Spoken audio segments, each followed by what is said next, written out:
afternoon, and welcome to our Glendale City Council workshop. This meeting is for council members to review and discuss important issues, projects, and future council meeting agenda items. It's a work-study session only and allows the council to hear input from city staff. No action will be taken at this workshop, and there will not be an opportunity for public comment. This meeting is streaming live on Glendale's Facebook and YouTube pages and the city's cable television station, Glendale Channel 11. Thank you for joining us.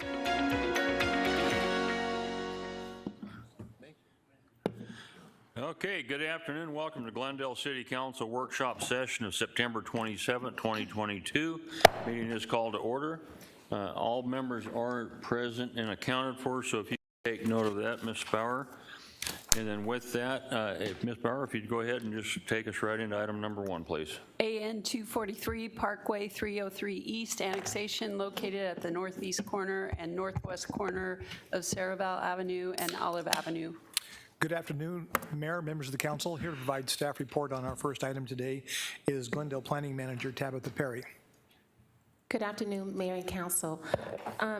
This item is being presented before you this afternoon in compliance with the annexation policy adoption.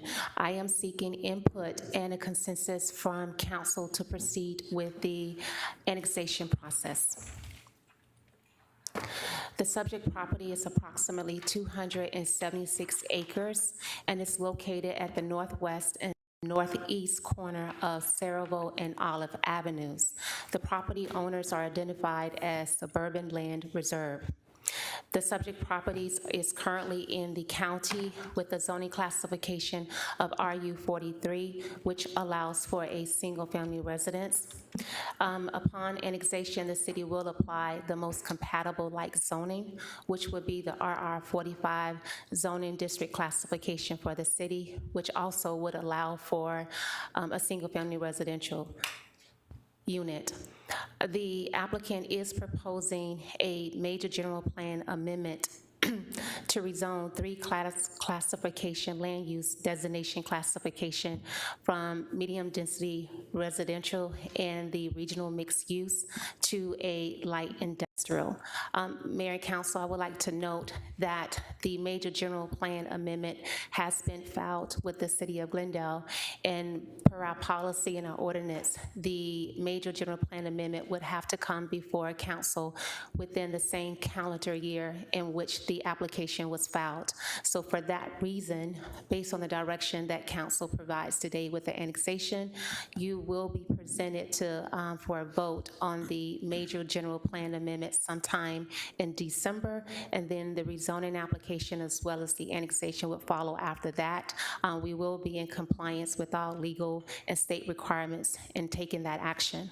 And then upon that general plan amendment, the applicant is seeking to rezone the property to a planned area development to allow for approximately 4.4 million square feet of industrial development. Is a vicinity map just depicting the subject location from City Hall, which is approximately 13 miles northwest of City Hall. Is your annexation map of the subject property showing that is in line with other properties that the city has annexed in within the city's boundaries. Here's an aerial map just for additional context. Olive Avenue is identified to the south, and then Reservoirs Avenue will run through the 2 parcels. A fiscal impact assumption was provided by a third entity that gave an assumptions based on a blended assumption, once again, of approximately 4.4 million square feet of warehousing and manufacturing, and the assumption is made that the one-time revenues would estimate at $16.9 million, and then the annual benefit to the city would be $1.49 million per year. And if Mayor and Council give a consensus to proceed forward with the annexation process, the next steps would be a blank petition for public input at a public hearing, followed by an annexation adoption at a future City Council public hearing. And with that, Mayor and Council, I'll be happy to answer any questions. Any questions on this item? Good. Thank you, Mayor.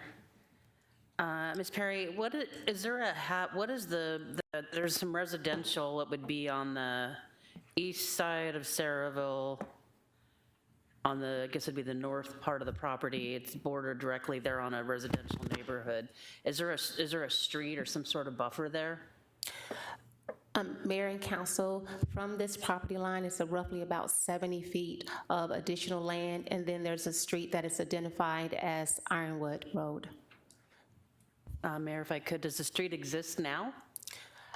Mayor and council, from looking at the aerials and working with our GIS, the street does exist now. Okay. That would be my only concern is that, what is the building height proposed? Do you have that much information so far?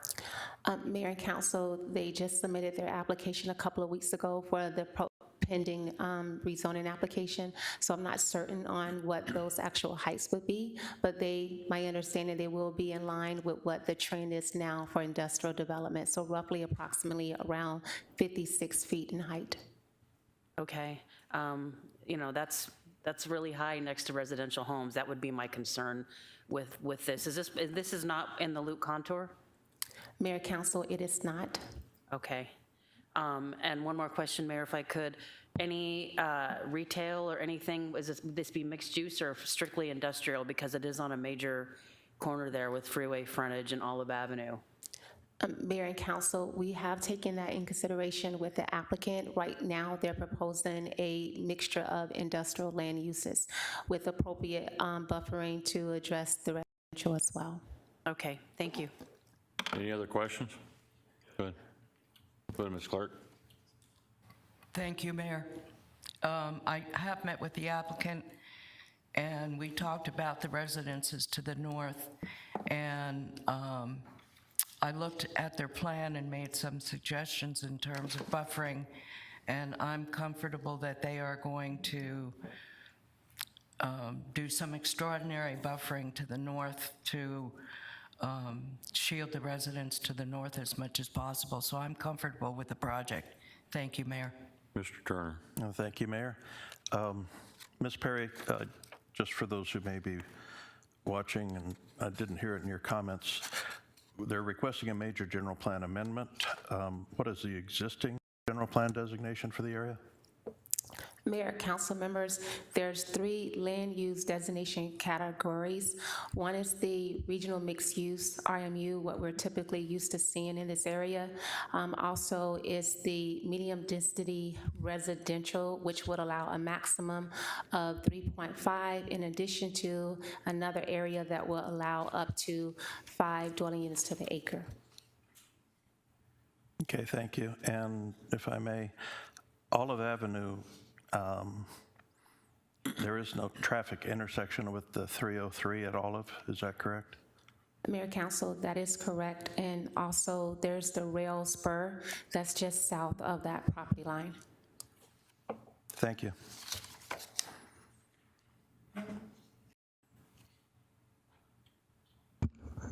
Are you finished? Thank you. Okay.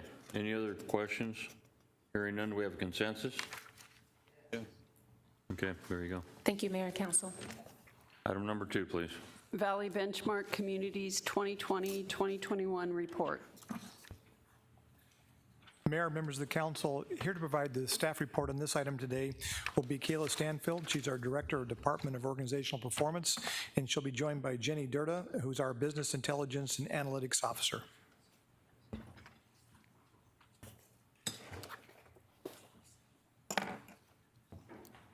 Good afternoon, Mayor and Council. We're here today to present on the latest status of the Valley Benchmark Communities, in which we are in collaboration with them along with other cities in Maricopa County. We also collaborate with other cities nationwide, in which we serve as an SME and a resource as well. So here's our high-level agenda of the topics we'll look at: the purpose of the group, its participants, org chart, staff engagement, some updates for this past year, future goals, and how the VBC will benefit the community. So the ultimate purpose of the Valley Benchmark Communities Group is to improve the local government performance in Arizona. Some of the cities work together to identify common demographics, financial and performance information. We also serve to better understand the similarities as well as the differences that all the cities have with their diverse operations. We also serve as a resource for data sharing and improving our own data and business practices. And with this group, we also have the ability to call on high-performing cities to help us and collaborate. The VEC was recently highlighted in an article in American City and County in which they were given recognition for how city collaboration can and should be done. The article not only highlighted the methodologies that were being used, but also showed how regional benchmarking is one of the powerful tools that help us to establish trust, increase our transparency, and improve those services that our cities provide to our communities. So the VBC was created in 2011, in which Glendale joined in that inaugural year. It also became an official organization in 2012. The first report published was done by the group in fiscal year 2013-2014. Our current participants are listed in that graph below. We have 13 communities that participate within the Maricopa County, and this is a very unique organization because we don't always see, and it's not often found, where multiple cities can collaborate and share their data together to make our communities better. So I'm very proud of the work that the VBC group is doing. So our host for the VBC group is Arizona State University, and they have the Marvin Andrews Fellow Program under them in the Center for Urban Innovations at Arizona State. Our major partners are Maricopa Association of Governments as well as Maricopa County. We also have private and partner organizations which help support the VBC group by either participating in events, participating in our meetings, as well as by donating funds for the administration of the group. In this past year, the VBC group decided to create a more formal structure, as you'll see there. It's helping to create a more clear and effective chain of command that will help for ease of access and smoother transition. It also helps the cities to communicate better and to handle any unexpected changes. And part of this, forming this formal structure, a board was created as well. So this board, the three members that were elected are a chair of membership, as well as a chair of data. And each of those board positions are held for a 2-year time period.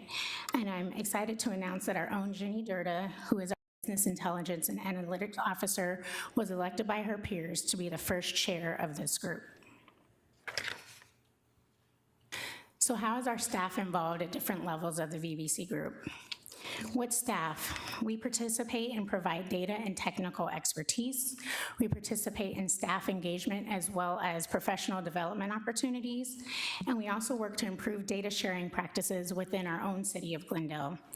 One example that we had of a professional development opportunity was given by our own Mike Beck, our chief librarian. He provided a presentation on best practices for library performance evaluation. In our group, Department of Organizational Performance, we represent Glendale by attending monthly, quarterly, and annual meetings, as well as we serve as an SME and resource to the group. We also work with all of the city departments to collect the annual data that Glendale provides for the overall VBC report. And our own Mr. Phelps, our city manager, he attends the annual conference along with other city managers and designees to review the previous year's efforts, and he also provides guidance and direction to the group. Other opportunities for engagement of the group allow us to participate in the Performance Management Forum, which is open not only to staff, but is available to attend by the public as well. The goal is for the group to highlight the strong performance of the individual cities and how it might be incorporated and used by other cities. Our own Ms. Dorda represented the group in the last Performance Management Forum by giving a presentation on our Glendale 1 as well as performance tracking. And I will now hand the presentation over to Ms. Dorda as she will share our last year's activities of the VBC and provide detail on the report. Good afternoon. Did I not get it on? I have it. Good afternoon, Mayor and Council. This last year has been a pivotal one for the Valley Benchmarks communities, moving that organization forward and giving it an opportunity to grow. As Ms. Stanfield mentioned, they created a formal structure this last year, but there have also been some other impactful changes. This year, 2 cities have joined the VBC, Buckeye and Queen Creek. The funding sources for the VBC have changed in this last year. Much of the work is done by the Marvin Andrew Fellows out of ASU, but the program is not entirely funded by that school. This year, the city managers from across the valley worked together with ASU to obtain $25,000 of private funding for the program. The VBC participants then share the remaining cost of running the program. Glendale's portion for that was $4,000, and Mr. Phelps was instrumental in the effort to bring in that private funding for the group. This investment in VBC provides us access to the Marvin Andrew Fellows to do research projects for the city, and supports the program and provides licensing for the Invisio software, which is used for the report publication.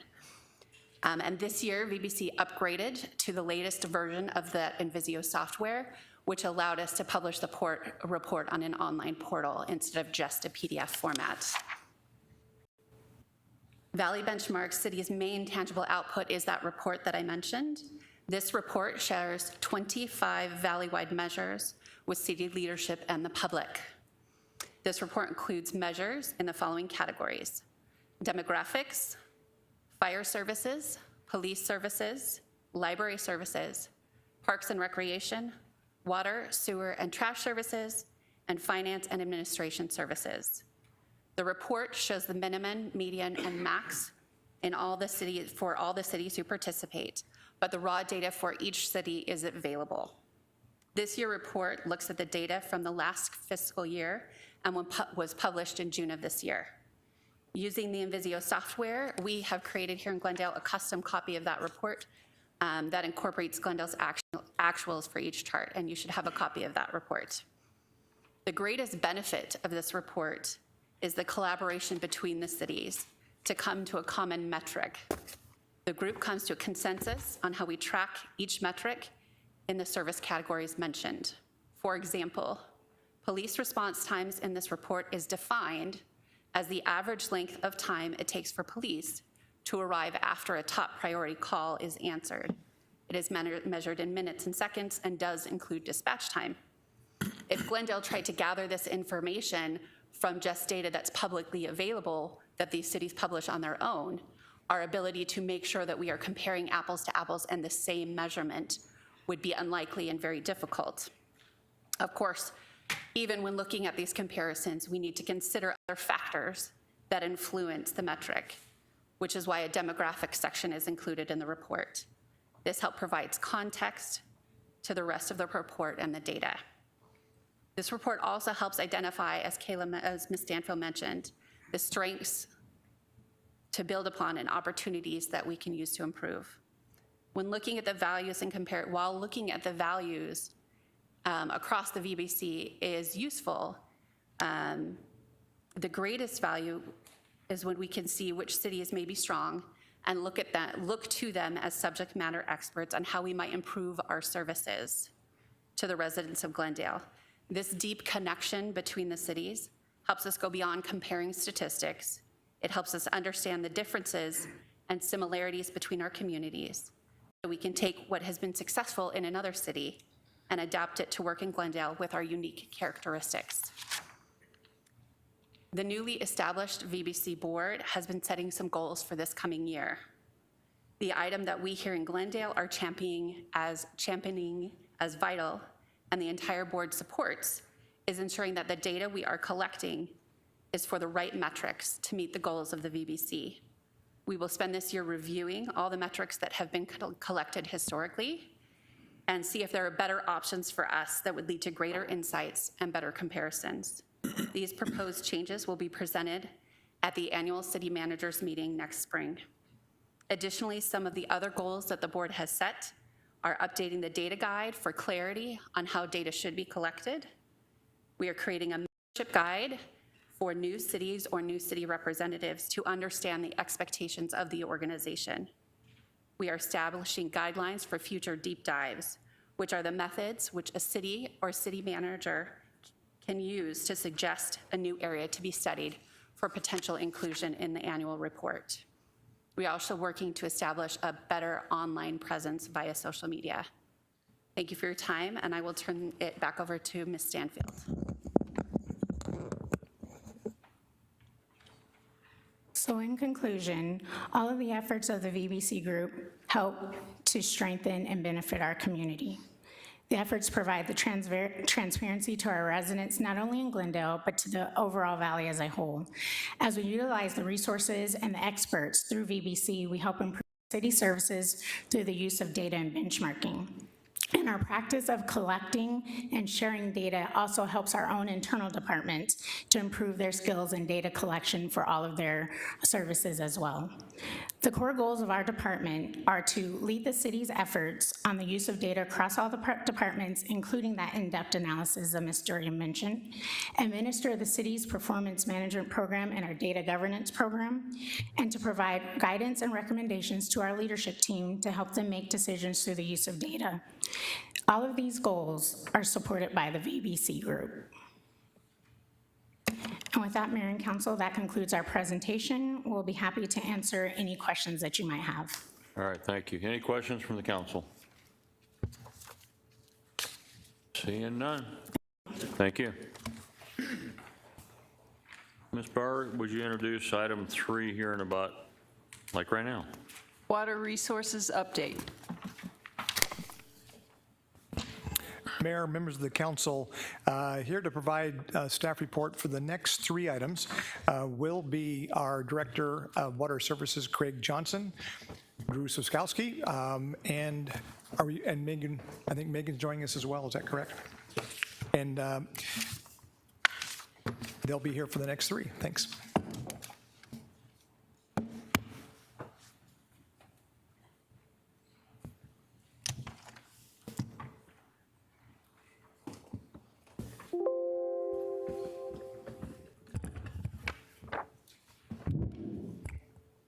Thank you, Mr. Phelps. Good afternoon, Mayor, members of council. Our first item for today is going to be a resource update. And joining me at the podium today is Megan Scholler, and she's our Deputy Director for Environmental Resources, and Drew Swiskowski, who if you've heard before, he's our Water Resources Program Manager. So let me get started here. There you go. First off today, this is going to be for information and discussion only. We're going to go over the activities that's taken place since the May workshop. Our water use for 2021, the overview of the conditions on the Salt, the Verde, and the Colorado rivers, water resources plans for shortages, and our next steps. And I'll turn it over to Megan. Thank you, Mr. Johnson. Good afternoon, Mayor and Council. I just wanted to review a few of the progress, a few of the items we have made progress on since the May 10th workshop. So on the water resources side, we completed a feasibility analysis of the hydrant flushing recirculating truck and provided a memo to council. Another item that came up in that workshop was gray water, and so our green living class was offered on September 10th. Ongoing, we are continuing to monitor Arizona Department of Environmental Quality's direct potable reuse rulemaking. They have initiated a stakeholder input process and expect to have rules out in 2024 or 2025. So we are continuing to monitor that. And then finally, on the water resources side, we are looking at water policies and ordinances that other valley cities or regional partners have in place or are considering to see what else we can do to help our business and industries, update our building codes, and include gray water policies and ordinances as well. So we'll be coming back at a future workshop for that. On the conservation side of things, Joanne, Ms. Toms will be presenting in a couple agenda items from now on updates to our existing rebate programs and incentive programs. And this will include an item related to artificial turf because that did come up. We will also be proposing new incentives such as leak detection technology for cooling towers. Ongoing, we are continuing to improve water efficiency at city facilities and operations, continuing to promote the Glendale Water Efficiency Program for businesses. And we are always looking at our costs and revenues to see how the drought and water conservation is impacting that. Finally, in addition to the water resource policies, are there any conservation policies and ordinances that we could implement to improve our water resources? Also, since the May workshop, we have entered into a stage 1 of our drought management plan. So that means there are mandatory water reduction measures that are to be implemented at city facilities and city operations with a goal to reduce our water use by 5%. For the external customers, residents and businesses, they're voluntary measures under stage 1. So the good news is, in July, we were able to almost meet that goal. We were at about 4.8%, so not quite at that 5%, but of course we had just entered into stage 1 in mid-June. For August, again, our goal was 5%, and right now the data is showing we achieved 7.8% reduction, so that's excellent for our city facilities and operations. So I thank staff for working really hard to meet that goal of 5%. And we also are continuing monthly meetings with the drought implementation team and the drought executive team to continue to communicate best practices, lessons learned, and be ready for stage 2 in the coming months to year. With that, I will turn it over to Mr. Swiskowski on the water resource side. Well, good afternoon, Mayor, Vice Mayor, and council members. And I'm back again. I think it's a quarterly update on water resources. I would say the news, as you probably have heard on the media, has probably not improved very much. In fact, I think it's gotten a little more gloomy, but I'm going to try to go through this as best I can and let you know at the end the good news, that we're prepared. So going on to the 2021 Glendale Water Use, I just wanted to give you a really quick snapshot of what we used for potable water in 2021, our last year. It was about 43,000 acre feet. This is about normal what we've been seeing. About 43,000 is what kind of seems to be our norm for potable water use. Out of that, Central Arizona Project CAP was about 50%, Salt River Project was 44%, and groundwater was about 6%. Typically, it kind of balances out between CAP and SRP about 45%. Sometimes it switches like this year, but I would say about 45% for both of those typically. The thing that's not included in this is effluent, and we do use effluent, of course, but that's not a potable water use. It's, of course, what comes out of our wastewater treatment plants on that. So I just wanted to show you really quick over the years from 2012 to 2021, kind of what that use has been. And like I said, it's about 43,000 that has been the average over that. We do expect that water demand to decrease with the more conservation from Joanne Tom's group and enacting our drought management plans in stage 1. Of course, we're asking for a 5% voluntary reduction that goes up to 20% voluntary in the last stage of the DMP. So we are expecting that 43 hopefully to go down with leadership from our departments within the city. So Salt River Project. When I did do this, the numbers have changed just a little bit, but not too much. The Salt River reservoirs are currently at 69% full, not 68%, so they have gone up, and that's probably because of the monsoon activity that we've had. We've had a very good monsoon season. Verde River reservoirs are at 33%, again, most likely because of the monsoon. Total system is 64% full, and last time at this year, it was about 70%. We had a very good monsoon last year, too, so we've been blessed with having 2 good monsoon seasons. For 2023, SRP is looking at doing a little more groundwater to be used and anticipated for delivery just because of the reservoir system. They like to see it around 80 to 85, and they'll use more surface water in that. However, some meteorologists at SRP are predicting a very good season, a very good winter season for us, a lot of runoff.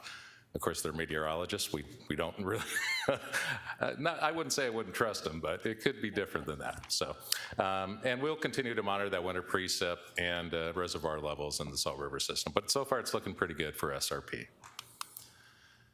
So Colorado River conditions, this has really been not too good in the upper basin states for both Lake Powell and Lake Mead. water levels are continuing to decline in both reservoirs. And it really doesn't expect to get better. We're looking at our third season of La Nina.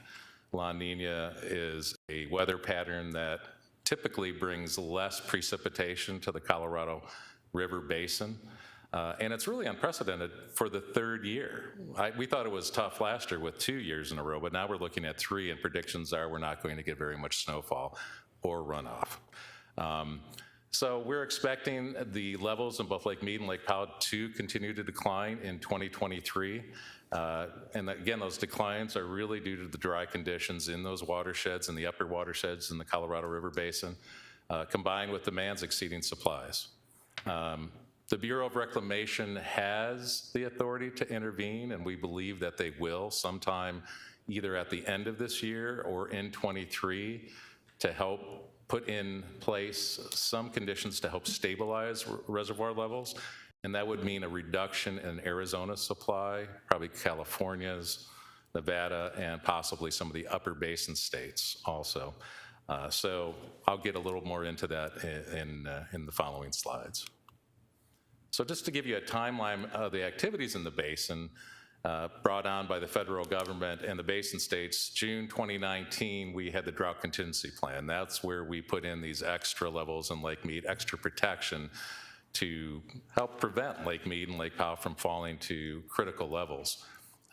We saw that that wasn't working too well. It helped, but it wasn't enough. So January 2022, we came up with a 500+ plan, and Glendale contributed 350 acre-feet to that plan, as did other municipalities.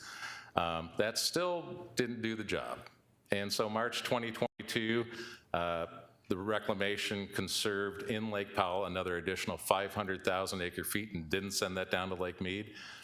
That really didn't balance things out very well. It helped save Lake Powell and some of the water levels. Then in June 2022 of this year, announcement of possible 2 to 4 million acre-feet of cuts of conservation in Lake Mead to help save it from falling to very critical levels. And when I say critical levels, I'll show you a little later, but that is to dead pool, to energy production, not having energy production, and give us enough leeway in that for other drought contingency activities that could happen in the lake, other declines. August 16th was the deadline for basin states to really come up with a plan. Reclamation said, hey, come up with a plan, basin states, of how to reduce between 2 to 4 million acre-feet. Well, they didn't. And it was really disappointing. I think Arizona was trying, some other states, it was pretty tough for them to come to the table. So no plan was put forth. The Bureau of Reclamation then released their 24-month study, which shows that in 2023, we will be in a Tier 2A.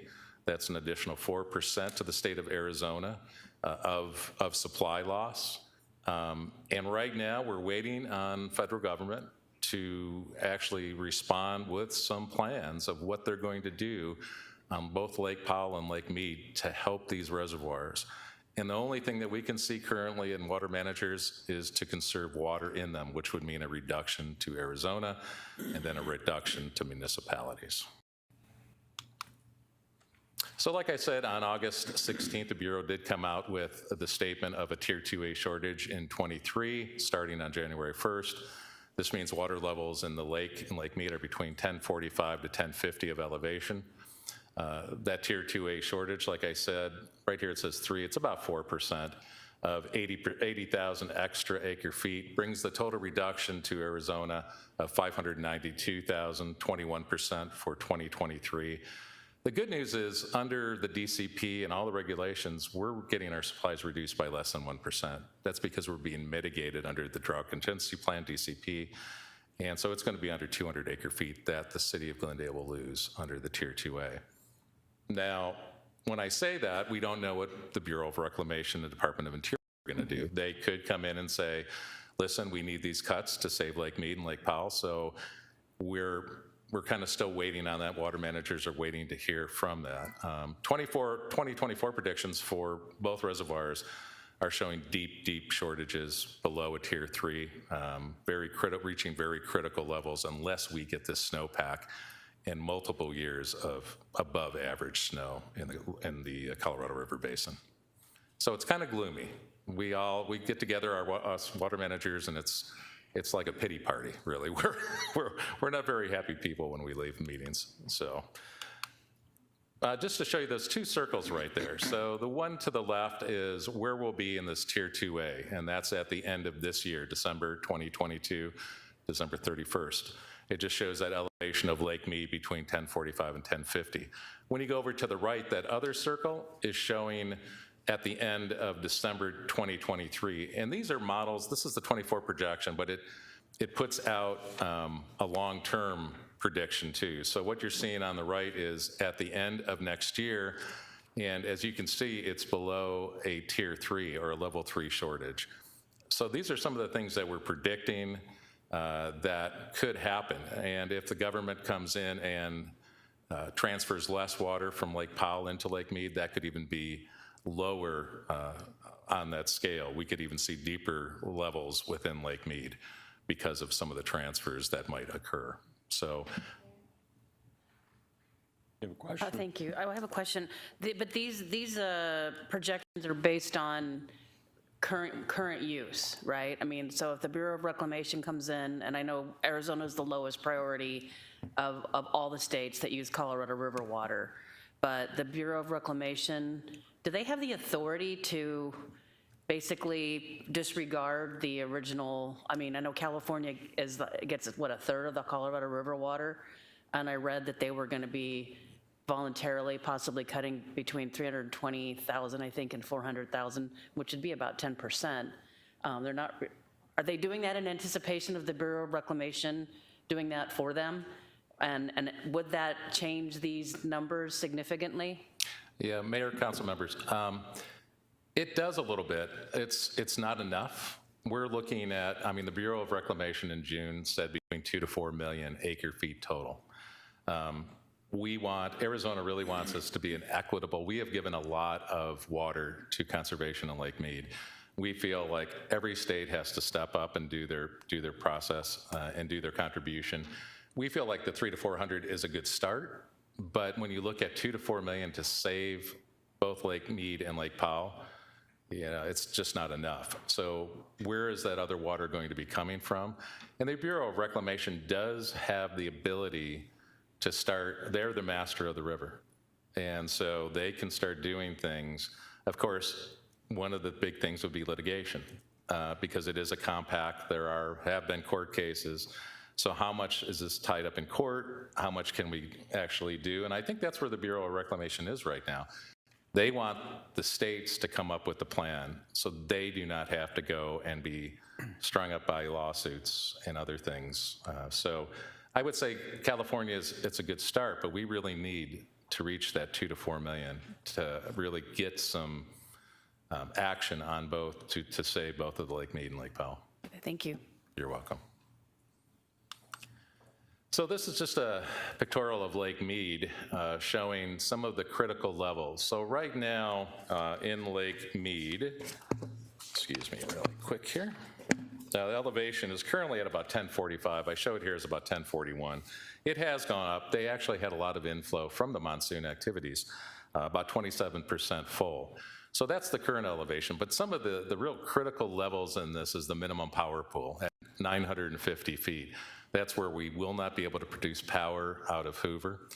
Dead pool is only 55 feet below that. That's where we can't get any water out of the dam, thus no water below Hoover Dam. Bottom of the lake, 640. So what the Bureau of Reclamation is really trying to do is help protect it around 1020, so we have a buffer of about 70 feet, both for power generation. As we know, the power generation in Hoover Dam has declined drastically, I think 30 to 40%, because of those lower levels. So that's what the Bureau is really trying to do, still have that buffer in Lake Mead. Now for Lake Powell, it's even more critical, because right now the elevation is about 3529.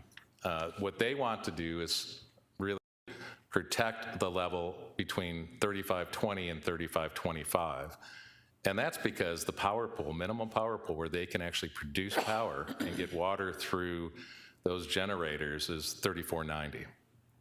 Anything below that, they really have uncertainty about how much water they can get out of Glen Canyon Dam. And of course, that goes to the Grand Canyon. So there's a lot of uncertainty about really how much we can get out of these lower tubes when it gets below that minimum power pool. So what they're saying is they really would like to protect it at 3525. To do that, it's a whole integrated process of what can we get from the upper basin states, such as Flaming Gorge in Utah. That's contributing to Lake Powell. How much do we release to Lake Mead? Right now, for next year, it's supposed to be 7.0 million acre feet. Reclamation has been talking about actually reducing that to 5 to 5.5. And so, you know, everything for Glen Canyon and for Lake Powell is to keep it above that minimum power pool. So some of the actions being taken, like I said, we have the Tier 2A for 23 with small cuts. We're uncertain what the federal government is going to do, but we do think they are going to produce some type of mandatory conservation. Arizona wants those to be long-term, not short-term voluntary, but long-term actions to protect the Colorado River system for long-term. But the good news is we are prepared for any future cuts. We have prepared in Water Services operational guidelines for anything between 10 and 75% cut of our Colorado River supply. So we're in really good shape, and you know, of trying to get other sources in, and really how we can do that and supply our citizens with a full supply. And like I said, those plans really have been produced over the last 3 months, and it's really looking at our full water supply, that 43,000 that I showed you earlier. That's what we want to meet. So the plans rely really on groundwater, recovered water that we have stored in our ground, and our new conservation space in Roosevelt, and that's the water that's stored just for us. We have a percentage of that water stored in Roosevelt. So these are some of our operational plans. I know there's a lot of numbers up there, but I think the thing to really look at is kind of looking at those last two columns, our total supply and total demand, and then the far left are our cuts. And I'm just showing a 20, 50, and a 75.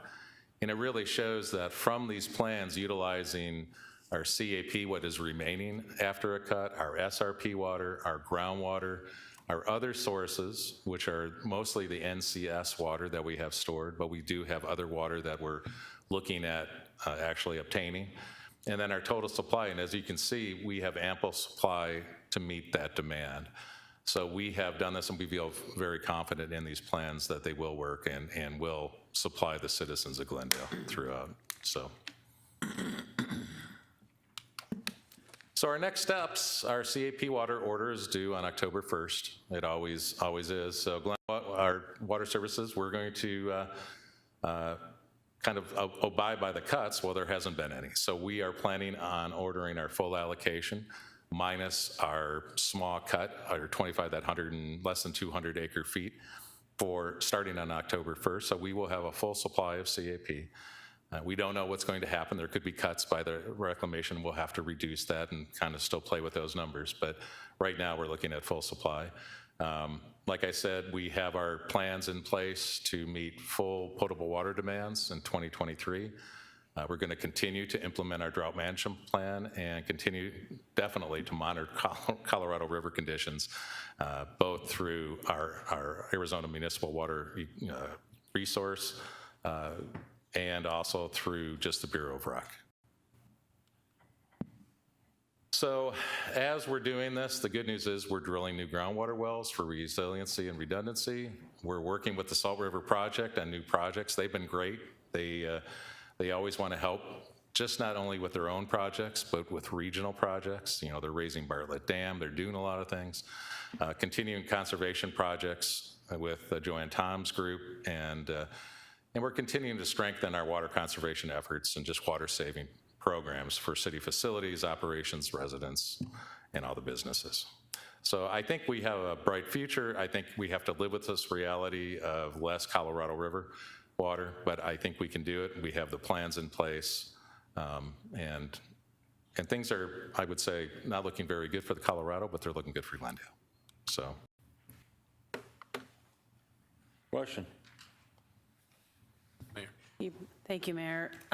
So in anticipation, or I guess to get out ahead of what the Bureau of Reclamation may do, are the Colorado River users planning to meet and try to mediate some sort of plan to address this without having it mandated by the federal government? Or is that in the works, or is that being talked about?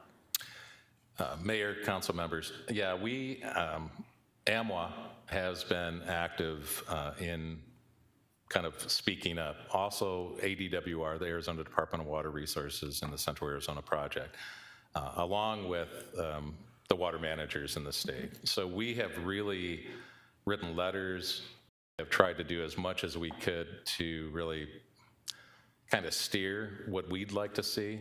I think the big thing for Arizona is we would like it to be equitable. We have done almost 2.7 million acre feet of cuts of conservation while other states have not. And we have really stepped up to the plate. Of course, we have one of the lowest priority because of CAP being built. It is the lowest on the totem pole for resources on the Colorado, which scares everybody. But the Department of Water Resources and CAP have both said that they are not going to allow that to happen. And again, I'm taking their word for that. It would be devastating if it did. They're assuring us that that will not happen. So we're really trying to get ahead of the game and really trying to speak up for Arizona and what Arizonans need and municipalities. Mayor, if I could, and I mean, Arizona, generally speaking, we've been good stewards of water, and we've been, as you said, I mean, we've been, active in planning, way better probably planning than some of our other neighbor states that are Colorado River users. But, how do we, is there some plan or something to try to get, I mean, I know Nevada should be really nervous about Lake Powell and the dam, and I believe that they're 100% reliant on that to generate power for Nevada. So how do we get these people to the table where we can figure out a way without having the federal government intervene? I know, California feels like they really don't have to do anything. But are there conversations being had, maybe even through, senators in other states are saying we need to have some sort of a summit and mediate this ourselves and work this out equitable for everyone? And I know Arizona's, I'm sure, willing to do more. We want to still be a good partner, but we want everybody else to step up to the plate. But we can't do that unless everybody sits down and tries to work out a plan. So are those conversations happening? I understand they are in Arizona, but we need to be able to talk to the other states. Yeah, Mayor, council members, they are happening. And I think almost on a weekly basis. Arizona did put together a plan for 2 million acre feet of savings before that deadline of August 16th, CP. except it was not accepted. It was rejected. And so I think Arizona is really trying. You're right. I think other states really need to step up, and I know we've been having conversations with them. I know both Ted Cook of the CAP, the director, and Tom Bushatsky of the Department of Water Resources, they're doing the weekly meetings. They're really out there the whole time and really talking to, I know Tom Bushatsky has had a lot of legislative insight and actually talking to our senators in Washington, trying to help on this and what we can do. And we all realize how critical this is. And I think you're right. It's just getting other states to step up to the plate and let's work on this because it is critical for all of the Southwest. So it is happening. I think we're making small strides, as I understand it, the things I'm hearing. So hopefully those small strides will turn into an agreement where we do not have to have the Bureau of Reclamation or the Department of Interior specify, what we have to do. It would be better coming, of course, from the states. One more thing, Mayor, if I could, and I don't know if this is a fact or not. I don't know how much power the Bureau of Reclamation has, but I had heard some people saying that they had basically just to void the credits that we already have. So which would be a big concern for us because we've been kind of banking credits And if they decide we're gonna zero all that out, that would really, really be devastating for Arizona, because we've been planning for years and understanding, especially being the lowest priority, that we have to be careful with how we, use water here in Arizona. Yeah, Mayor, council members, it is something that I think we worry about, that we've done such a good job at conserving, banking water, doing other things that, I think, like I said, Ted Cook and Tom Bushatsky are both really trying to have that message, that just because we have done everything that we can, we shouldn't be penalized for that. So I know that's one of their top priorities, of really trying to get out there and say, hey, listen, because we've done a great job, the 2.7 that we saved in Lake Mead, the water, 1.5 million acre feet in Maricopa County that we put underground, municipalities that have saved water underground. We're doing a lot in Arizona, and I think that equability, if that's a word. I think so. Yeah, I hope so. Can be looked at of what we've really tried. I think we're being really good water stewards, and hopefully that comes through in the negotiations. Thank you. Mayor, if I may. Mayor and council, this is a very serious problem. And you're right with Drew's conversation and Councilmember Tomachoff. The state of Arizona is on top of this. The Bureau of Reclamation is doing the best they can to get the states to move forward. You're right, the states, there needs to be a compact between the states. We need to continue having this conversation, because this is not getting any better. The Bureau of Reclamation met in a Colorado River Basin Summit in Santa Fe, New Mexico over this last week. I have not heard what the outcome of that is, but as soon as we find out, I don't know if you've heard anything on that. So they're continuing to try, just like Drew says, the communication is taking place. This is a very tough subject, but they have no choice. They've got to do something and work on it. And we do everything we hear, but what we're coming up with for the plan for the city of Glendale is not infinite, it's finite. Okay, yes, with the help of the city council, we've got wells, we've got CIP, we've got our programs in place, and we're doing the wells. And but as you all know, we do not want to depend on our wells. We want to depend on our renewable resources with our surface water. But the wells, we have to have them to make up for the shortages on our surface water and our renewable resources. We've got 4.5 years of effluent stored underground. We've got plans on how we can move that. There's another item coming up that you'll hear about how we can make exchanges through that special project that's on the second item after this one. But if you go to a management board meeting, or with Councilmember Turner going to the board of directors meeting for AMLA, it's a very, everybody's leaning forward in the foxhole, if you will. Everybody's driven to do it, but Arizona cannot do it itself. And I think Tom Bushatsky and Ted's doing a great job, and it's moving, but it's as far as we are concerned at our level in the management board for AMLA, they're not moving fast enough. So, but we are doing what we have to do to take care of business in the interim, and we'll continue to do that. Councilmember Clark. Thank you, Mayor. A couple of comments, and you're free to comment on my comment if you wish. I think the first thing I want to say is thank God for SRP. And our ability to access SRP water. Quite frankly, I think they're wonderful stewards of water in Arizona, and I am very grateful that we have access to that supply, or we would be in deep, deep doo-doo. The elephant in the room is California. We all know that.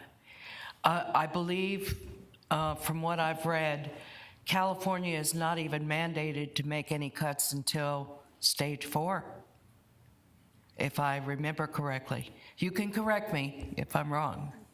they take their cuts at Tier 2B. Yeah, Mayor, Council member, it's 2B, Yes, yeah, ma'am. yeah. Okay, but they're really the problem in all of this. And as optimistic as you are that a new compact can be created, I am not. I think the feds are going to have to step in and mandate some action from California sooner rather than later. I think another comment I would make is it's not only about the loss of water, but it's the power generation that's freaking everybody out too. There is a lot of this region that relies upon the power generation that comes from those water sources.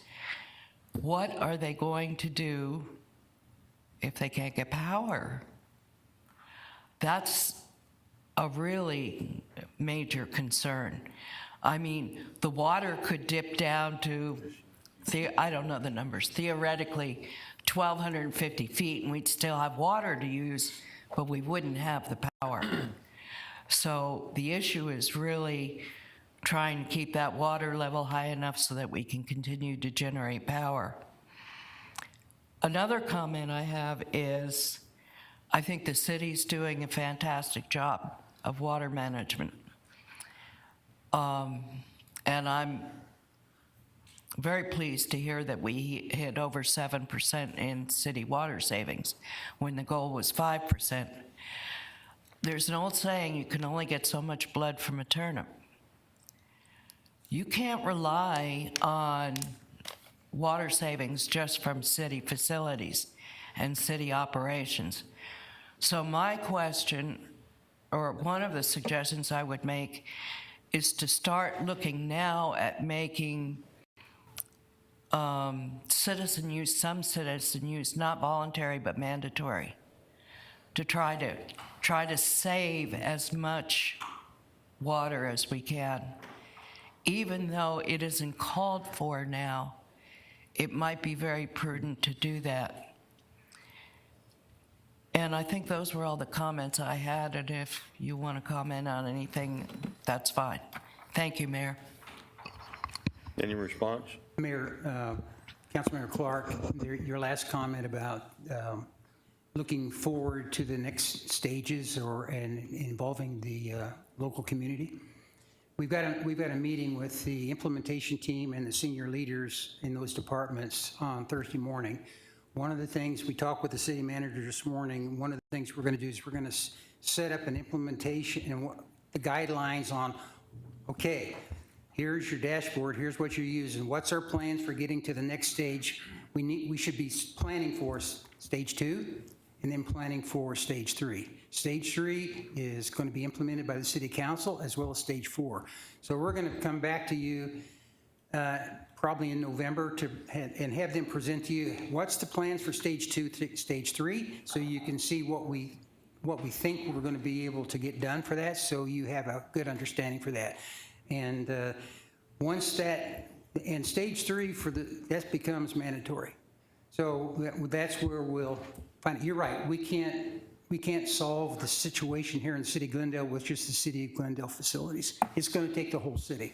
And I think we've been having meetings off and on with different community organizations, and they're ready.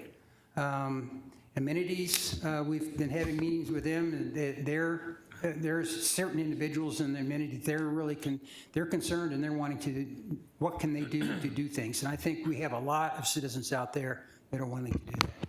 Mayor. Yeah, go ahead. Thank you, Mayor. Similar question. You talked a little bit about incentives. Are we talking to, even ourselves, but talking to HOAs? I took a drive down the north side of town, really beautiful, but they do a lot of overseeding. It's really nice. Is there an incentive that we can think of, or maybe you're thinking of already, for HOAs to maybe not overseed the next couple of years, or even residents, but HOAs because they do a lot of the right-of-way? I believe that's one of the restrictions that we have in the later stages, but our rebate program, of course, is removing the turf to begin with and replacing it with the xeriscape. So it's not specific on overseeding, but we could certainly look into what kind of restrictions, policies, ordinances, or incentives we could put into place.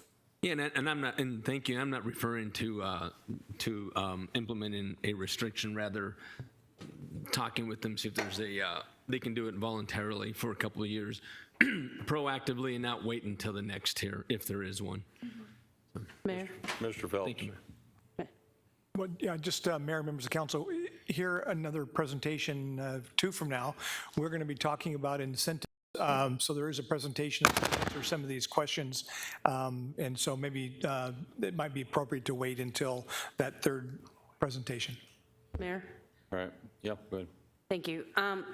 But in response to Councilmember Oldama, most of the overseeding that happens, at least up in the north part of the city, Arrowhead Ranch, is watered with effluent water, and that water has to be cycled through and used anyway. I mean, because we need somewhere for the water to go. It's part of our water system. So is that looked at differently when you're watering with, because a large part of the landscape up in Arrowhead Ranch is using treated water? Mayor, Councilmember Tommelchuk, thank you for that question. It's a question we get often from citizens in the community. So our drought management plan is focused on potable water. However, effluent, reclaimed water is valuable also. When it is not put to irrigation use, we recharge it, and then we can recover those credits in times of need. So yes, it's important to keep the parks green and enjoyable for the community members, but it is also able to be recharged as well. Do we have the infrastructure to recharge that water up in that district at this time? We have infrastructure at the wastewater treatment plant, yes. Okay, so we could just keep the water there. We Okay, could thank recharge you. it, yes. Mayor, I just want to be clear. I did say the north side of town because I was out there recently. I want to be very clear, citywide, not just the north side of town. I just happened to be in that part of town. Anywhere citywide that the city's overseeding or HOAs are overseeding, that we take a look and we have a conversation with them. Maybe they want to voluntarily not overseed, but citywide, not just one location of the city. Thank you. Anyone else? Mayor, thank you. Thank you all for the presentation, and council members, I've been listening and taking notes of the questions that you've been raising so that I can make sure that they are on the agenda and part of the discussion for us at the Municipal Water Users Association. I am impressed with the level of understanding and the depth of the questions that you're asking. I'm glad that we're all paying attention to this. It's not just on my shoulders, so I appreciate that. A few questions that I have. There was mention that we have plans to be able to weather, pardon the pun, but weather cuts of 10 to 75%. But of course, how long we can do that varies as to whether it's a 10% cut or a 75% cut or somewhere in between. And I don't know that, I'm not expecting that you have that information at your fingertips today, but maybe at our next quarterly report or something, we could see what would that look like depending on the cuts. And we did talk about here, we've talked about Arizona has taken bigger cuts, I guess, than anyone else. We're near the bottom of at the bottom of the list in water priority. But it's also my understanding that even if Arizona took no water off the river would still be stressed. That us not taking any water wouldn't solve the problem. So it clearly has to be a multi-state solution. And as you've expressed, and we've all been watching, the threat by the Bureau of Reclamation that if you states don't come up with an agreement on your own, we'll step in and do it. Well, they haven't done it yet, and we're well past the deadline they gave us. And some of us are anxious for them to step up and do that. Others are like, no, we'll still be better off if we can work something out. But the clock is ticking, and the longer we go on this, the harder it is to fix it. It's not like we get a fresh start every year on this. The lake levels are falling. The power outlook was mentioned, and I would like to see, this is maybe not a water department issue, but perhaps the council can have a presentation, maybe by our power utilities in the city, as to what the power situation is and what we should be looking at and what our residents should be looking at if the lakes continue to fall. Because the lake level is dropping, there's less pressure on the generating turbines, so they're already producing less power. It's not just like an on-off switch, it's more of a dimmer switch, and so they're already producing less power. And I think that it would be good for us and for our residents to have a presentation by the electric utilities as to what they see coming our way, just as our Water Services Department has done for us.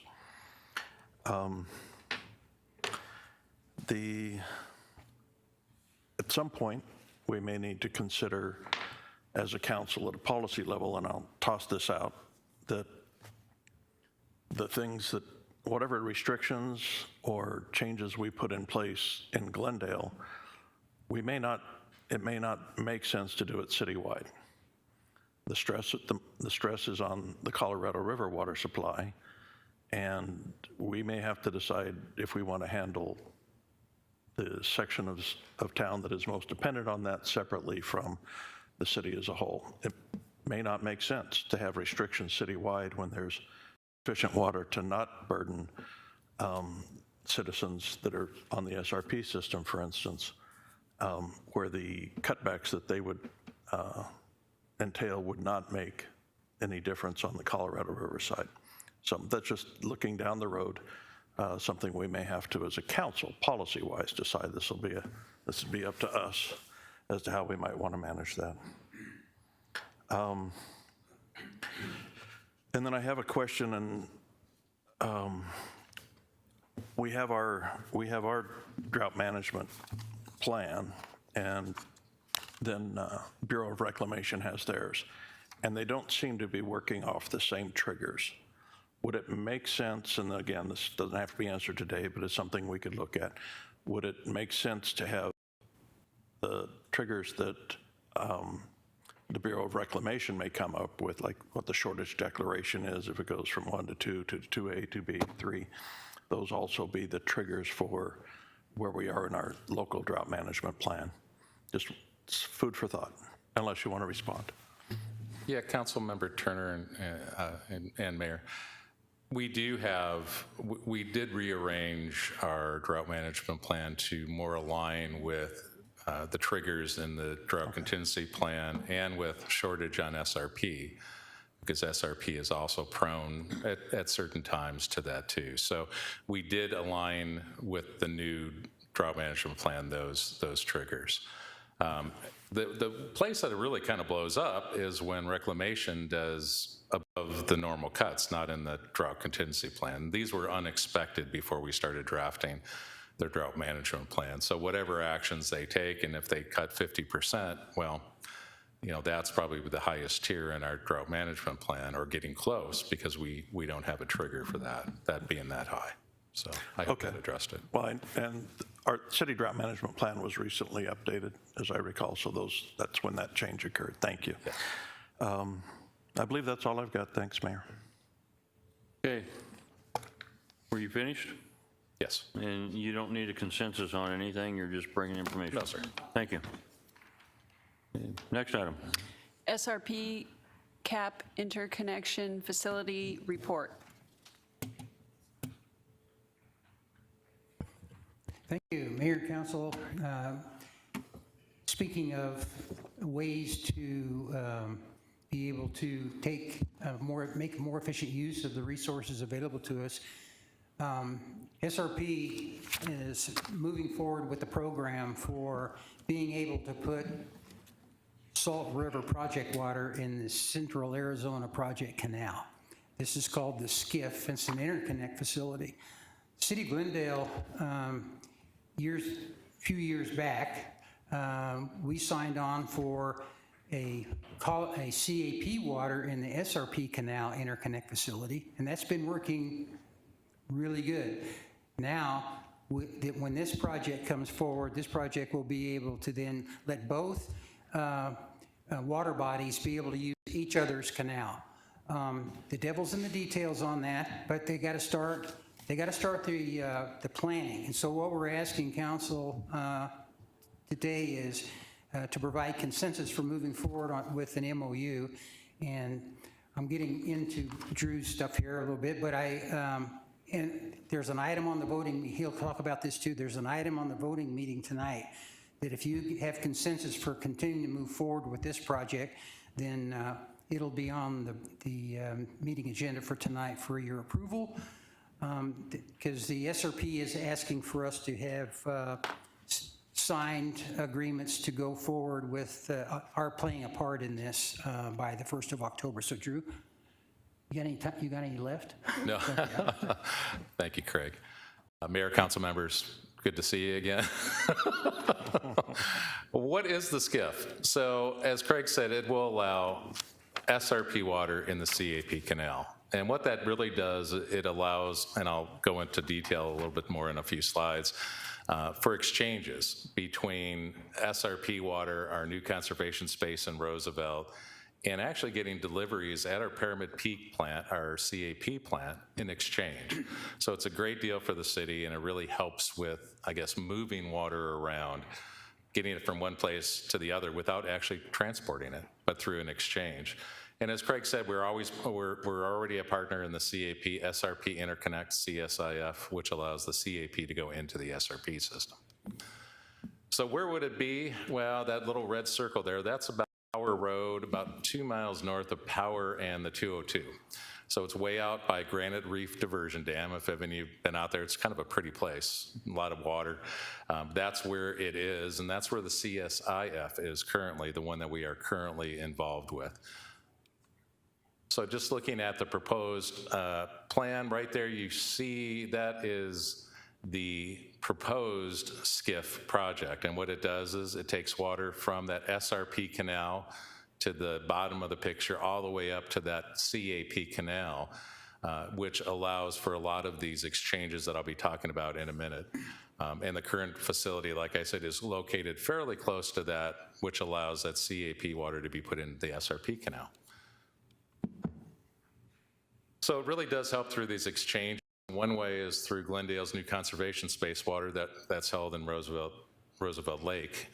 What will happen was we'll take that water, we'll put it in the CAP canal, and a 1-for-1 will be delivered from CAP, the canal, at our Pyramid Peak plant north. And it's just an exchange. So what we're really putting in the CAP canal from other sources, we'll be getting the same amount of CAP water at our treatment plant. So we have no physical movement of that water, it's just an exchange, so it really doesn't cost us anything as far as transportation costs or movement or energy moving that water. So it's a really great deal to do that. Another thing that we can do is we can recover recharge credits, which we've stored in the SRP service area, and we have quite a few of those. We can pump those into the into the SRP.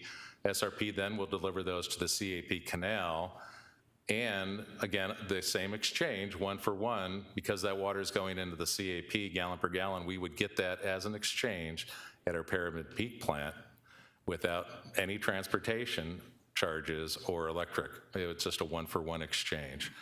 So, and there's other possible future water exchanges to be determined in the future. We're always coming up with new plans. SRP is always thinking of new things. So I really do think this is a great way to look at how do we move our water, how do we exchange it. It's another tool in our toolbox for water movement for the city. And this is just showing some of the locations. So you can see over to the right, Theodore Roosevelt Lake, indicating those little blue dots, that's our NCS water coming out. So rather than it coming into the SRP canal, we would put that water through the Skiff into the CAP canal. And then over to the far left, you see our Glendale CAP water treatment plant. That's our Pyramid Peak plant. water that's flowing in that canal would come into that in the same amount that we're putting it into the CAP canal at our Skiff. So it's a one-for-one exchange. Just shows you more in a graphic form. So costs of Glendale really do depend on our future needs. So I estimated about 7,000 acre-feet based on anticipated losses from the Colorado River. Initial estimates of construction costs for Glendale are between 5.5 and 8.3, and that's what's sharing it with about 13 participants. That cost, varying cost, is really based on the capacity of the Skiff. There's two different capacities that they have, and during this MOU and planning process, and depending upon the level of participation, we'll decide, is it the lower amount or the higher capacity that we want? So that's, the higher capacity actually gets us down to 5.5, the lower gets us to 8.3. So we'll kind of determine that through all the participants during this MOU cost agreement and other processes going.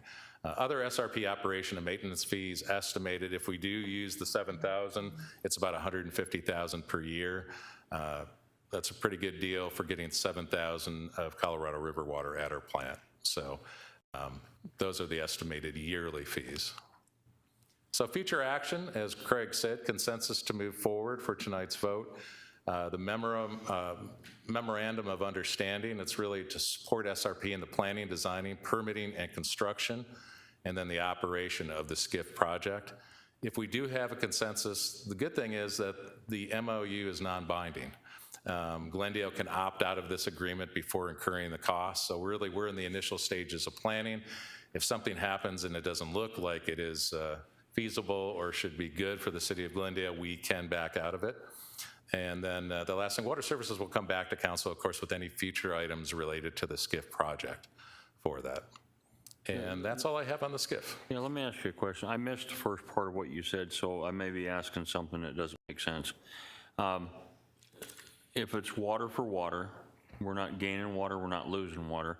Is it just our initial cost of transferring water? Is that where the real savings is? Mayor, council members, yeah, yes, it is really the, I mean, we'll be getting that. What it really does is it allows us to get the Colorado River water in exchange for our Roosevelt Lake water. And the cost is really just the incurring costs of the SRP facility itself.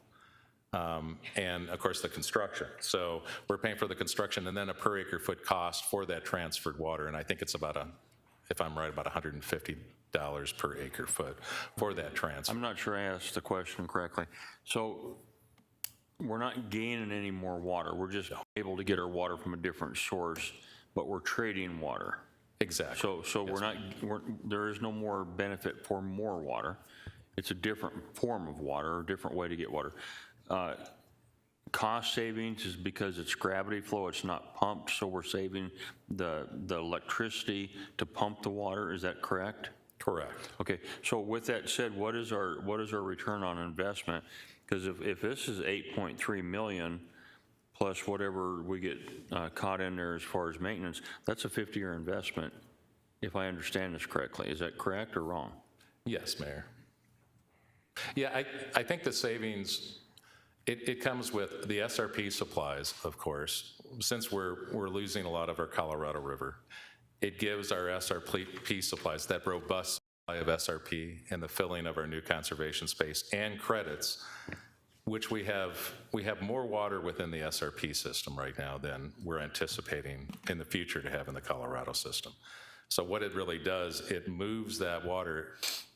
It's kind of taking the water out of SRP and putting it into the CAP delivery area. So we're not really gaining new water, but we're actually transferring surplus SRP supplies to the CAP area for future use, if that makes sense. Not exactly, but... Mayor, if I may, what we're doing is we're taking our NCS water, which is, we're just paying the transportation fees to get it to the canal.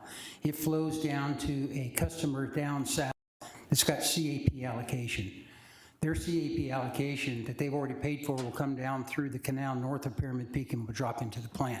So we're getting the CAP water that we basically ordered for our SRP water that's actually going down at a lower cost, and we're not have to pay extra for it.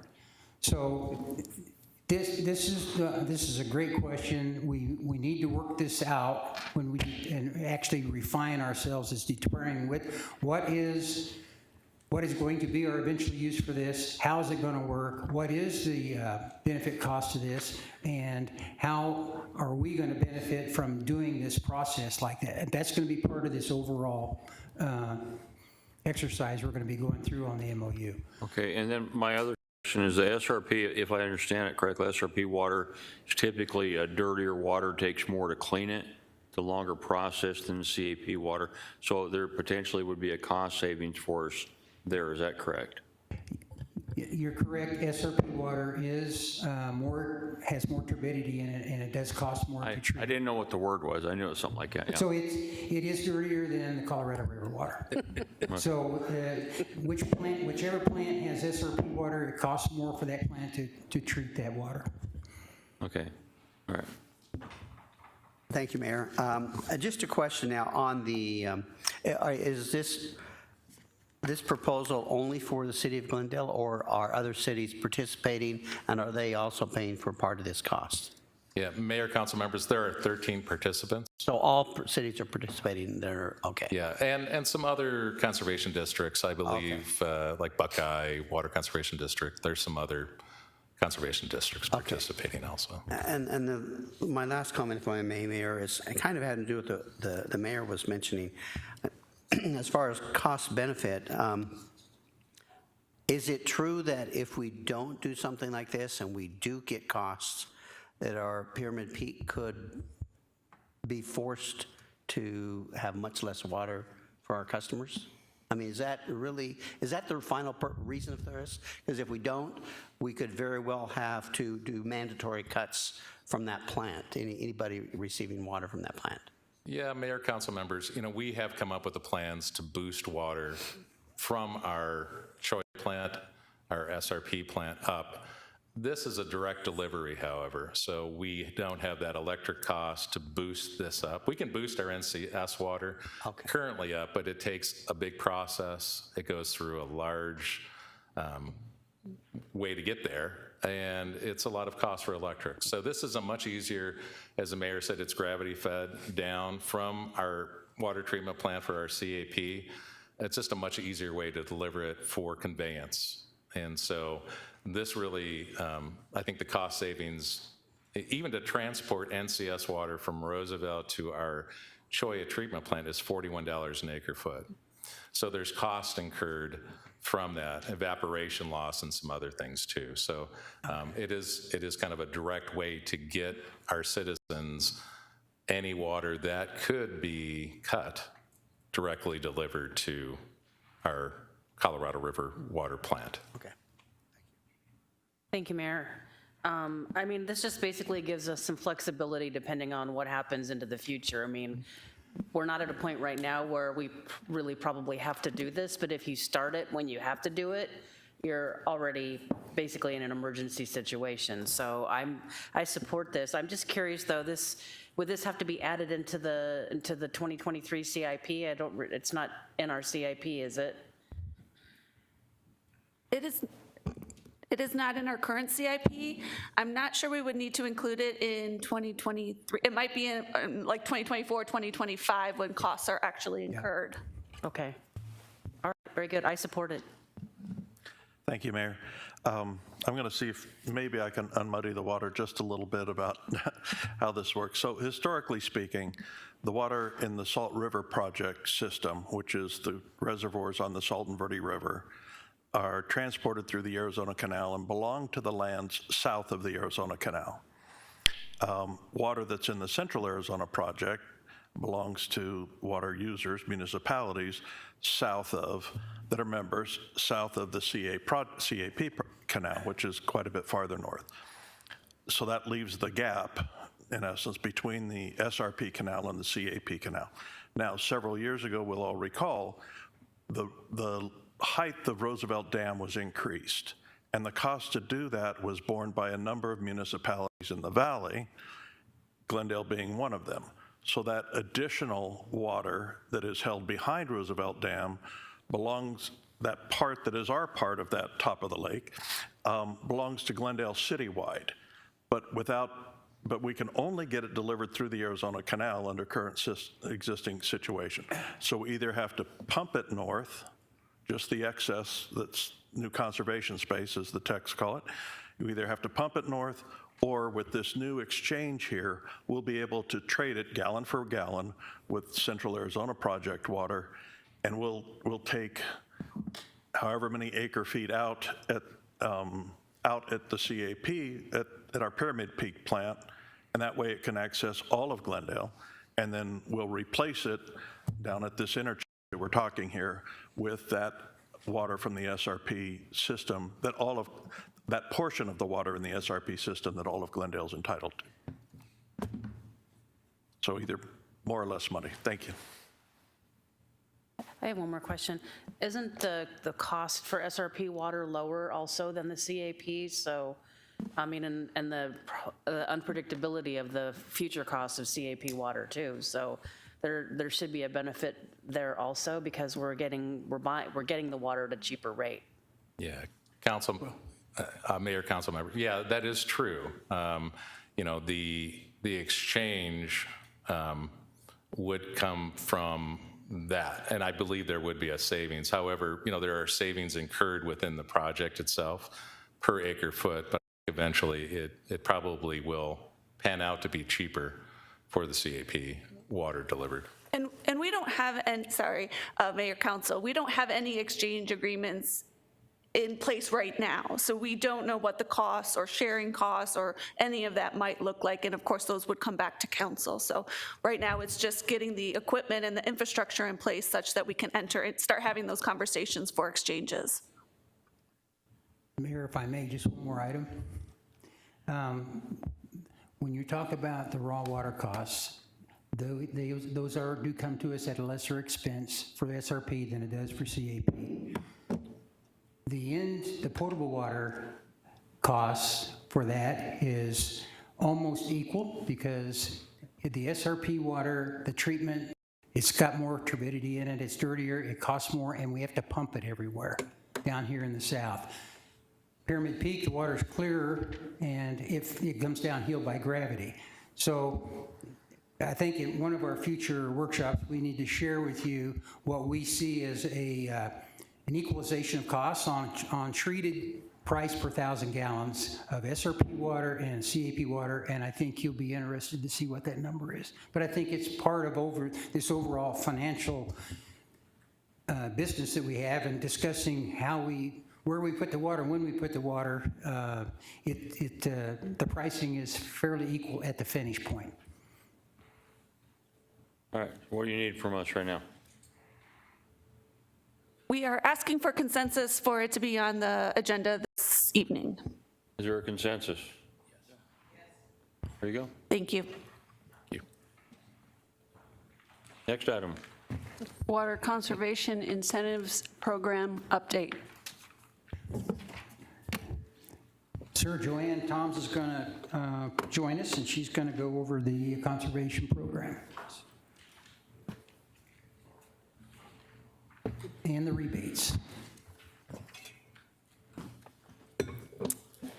Okay, good afternoon, Mayor and Council. Thank you for the opportunity to present a proposal to update the city's water conservation incentives. This is a follow-up to the May 22nd council workshop, where council requested an update to the city's water saving incentives. And I presented this proposal to the Citizens Utility Advisory Commission on September 3rd. So today I will provide information on the city's existing landscape rebate that incentivizes the conversion of grass to xeriscape. Water Services is seeking council's consensus on a proposal to change this rebate and create new water conservation rebates. Changes to the existing rebate include increasing the rebate dollar amount, discontinuing rebate funds for the landscape water budget, since this is already a requirement for those customers to get those funds, and include artificial turf. This proposal also includes creating new rebates for various water efficiency devices, like water efficient toilets, clothes washers, irrigation controllers, the removal of a pool or spa, and the smart irrigation, or excuse me, the smart technology for cooling towers. So Glendale was actually one of the first cities in Arizona to offer a landscape rebate, and this was back in 1986. In 2005, that was the last time council updated the rebate program for the city. And so at that time, council increased the rebate dollar amount for residential customers, and then also created an entirely new program for non-residential customers. So I know you've been talking a lot about HOAs, and so that program has really grown. So in the 30 plus years, over 5,600 residential and 55 non-residential customers have received rebate funds to convert 118 acres of grass to xeriscape. Keep in mind that about 1 acre of grass uses 800,000 gallons of water per year. So this program has resulted in the savings of millions of gallons of water year after year. So the current rebate amount varies really amongst the different customer types. So you'll see there's residential, existing homes, residential new homes, and then non-residential. So for residential existing homes, those customers can get anywhere from $150 to $750, depending on the amount of grass converted to xeriscape. Now for new homes, they just get a flat rate of $200 for installing xeriscape in lieu of grass. So you may know that homeowners will sometimes put desert landscape in the front, but the homeowner can decide what to do in the back. But if they put xeriscape in the back, they can get a $200 rebate. And then again, non-residential customers, the rebate's broken up into two parts. The first is those customers get $1,500 for every 1,000 square feet of grass converted to desert. So think of an HOA, so 1,000 square feet, they've got that type of square footage. And then the city had been offering $1,500 for participating in the water budget, but that's really a service that we provide. It's nothing that the HOA or the school or the business has to do. That's conservation staff measuring in GIS the various landscape areas, whether they've got turf, they've got desert or pool, and then we use the AMLA regional landscape water budget calculator to determine what that customer should be watering. And it looks like a bell curve. So January, low irrigation, peak June, and then low again in December. So I'll talk about why we recommend not to continue the rebate for the landscape water budget, but we'll keep providing that service. So as far as the current landscape rebate, we have $50,000, so water services, conservation, $50,000 every fiscal year to administer these landscape rebate funds. And then there's also requirements. So you have to be a Glendale Water customer in the Glendale Water Service area to receive a rebate. Your grass must have been converted to xeriscape in the past 12 months. So this is a water saving program, so we really want customers to have active grass. We've been flexible over years because I always say we don't want it to be a no program where customers may not have had active grass in a couple years, but we can go back GIS or Google Earth, and again, we want to work with the customers. I always say we don't want this to be a no program, but I'm also mindful when I talk to them that, I'm using city funds for the rebate, so you have to meet, the criteria. 75% of the new plants must be low water use, and then currently artificial turf, bare soil, and impermeable surfaces, so if someone wanted to lay out like, a basketball court, that doesn't qualify under the program. So here's kind of a quick snapshot of the rebate program over the past 5 fiscal years. And you'll see, that participation has decreased in time. So you can see the total participants has decreased, the square footage of grass converted, and then the rebate dollars. Although I'll let you know this first quarter of our fiscal year, I'm already at $12,000 for as far as administering rebate dollars. So if I still have 3 more quarters, I could get up to $48,000 this fiscal year. So there's a couple theories as to why participation in the rebate has gone down over the past couple years. Maybe people, they've heard about it since 1986. They haven't participated yet. Maybe it's just been around really long and they just haven't taken advantage of it yet. Or another theory is that, maybe it's just not enough of a financial incentive to do a landscape conversion. So again, the rebate funds are $150 to $750 for single-family customers and $1,500 for non-residential. So landscape conversions, depending on what you do, can be quite costly. But I do want to say that I do feel that there's potential for the xeriscape, the landscape rebate, because back in 2016, City of Glendale staff participated in a regional study with Phoenix and Gilbert, and this study was funded by the Arizona Department of Water Resources. It was to get a better understanding of how our single-family residential customers use water. So we used GIS to measure the landscapes of 1,000 different landscapes and properties in Glendale. So it was very tedious. We were measuring, the grass, the desert landscape. So out of these properties, more than half, this was back in 2016, still had grass. So again, I believe that there's still potential for this program just based on a sample of 1,000 properties in Glendale. So the first proposal for the existing landscape rebate, and again for existing homes, is to change the rebate from a flat amount to having it be 50 cents per square foot of grass converted to xeriscape. So, and then we also recommending increasing the rebate cap from $750 to $2,250. So again, this is dependent now on the square footage of grass. So using this table as an example, let's look at that first row. So say a resident converted 900 square feet of grass to xeriscape. Under the city's existing program, they would receive a $150 rebate, but under the city's proposed rebate, or excuse me, I should say Water Services proposed rebate, they would be able to receive a rebate in the terms of $450. Does this table understandable? So again, I'm just using that as an example.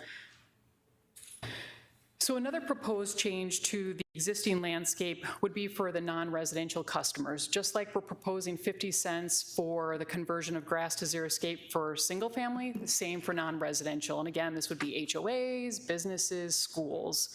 And then discontinuing the $1,500 for participation in the landscape water budget, because I already make that a requirement in order for that customer to qualify. So I get their water bills, I put it in that AMWA landscape water budget calculator, and then I present them with a chart where they can see how they've been watering compared to that bell curve recommendation. So I think it would be better for the funds, the rebate funds, to go towards turf conversion than a free service that the city is already providing, because we've made it a requirement. And then the third proposal is to increase the rebate cap, which is currently set at $3,000 per fiscal year. HOAs can apply year after year after year because they have a lot of turf areas, and usually when we're working with them, we're trying to identify those problematic turf areas, where they're watering against a block wall or a sidewalk, and so, many of them don't have funds just to do a huge landscape renovation. They need to phase it in year after year. And then another proposed change is to include artificial turf in the landscape rebate. So the way that artificial turf works right now is that if a resident converted 1,000 square feet of grass to xeriscape, say about 500 to xeriscape, they would qualify under the city's existing landscape rebate. I just don't measure the artificial turf. But this proposal now is including artificial turf at a lower price point. That would be $0.25 per square foot converted to artificial turf with a cap of $250. So using an example, if a homeowner converted 900 square feet of real grass to artificial turf under this program now, they would qualify for a $225 rebate. And so I do want to, air that, well, why are we offering artificial turf at a lower rate? And that's because, there are some environmental impacts to artificial turf, or trade-offs would probably be a better term. Yes, it is saving water, but, ultimately, one day it will go into a landfill. And so, that's probably one of the main talking points as far as what are some of the environmental trade-offs with artificial turf. Yes, it saves water, but it is, contributing to solid waste. So a new rebate that Water Services is proposing are actually WaterSense EPA WaterSense certified high-efficiency toilets that do not flush higher than 1.28 gallons per flush. Now, they can flush lower, but the EPA standard is 1.28. And this includes toilet tanks that you would see like in residential settings, or flushometer valve toilets that you would see more in commercial settings. And so the rebate is $100. And again, this would be for replacing an old inefficient toilet for a new inefficient toilet that meets that WaterSense certification. Oh, and I should mention, let me go back. According to the EPA, an average family that swapped out, say, the 3.5 gallon tanks per flush to the 1.8 or even lower could save 13,000 gallons of water a year. That's EPA statistic for an average family.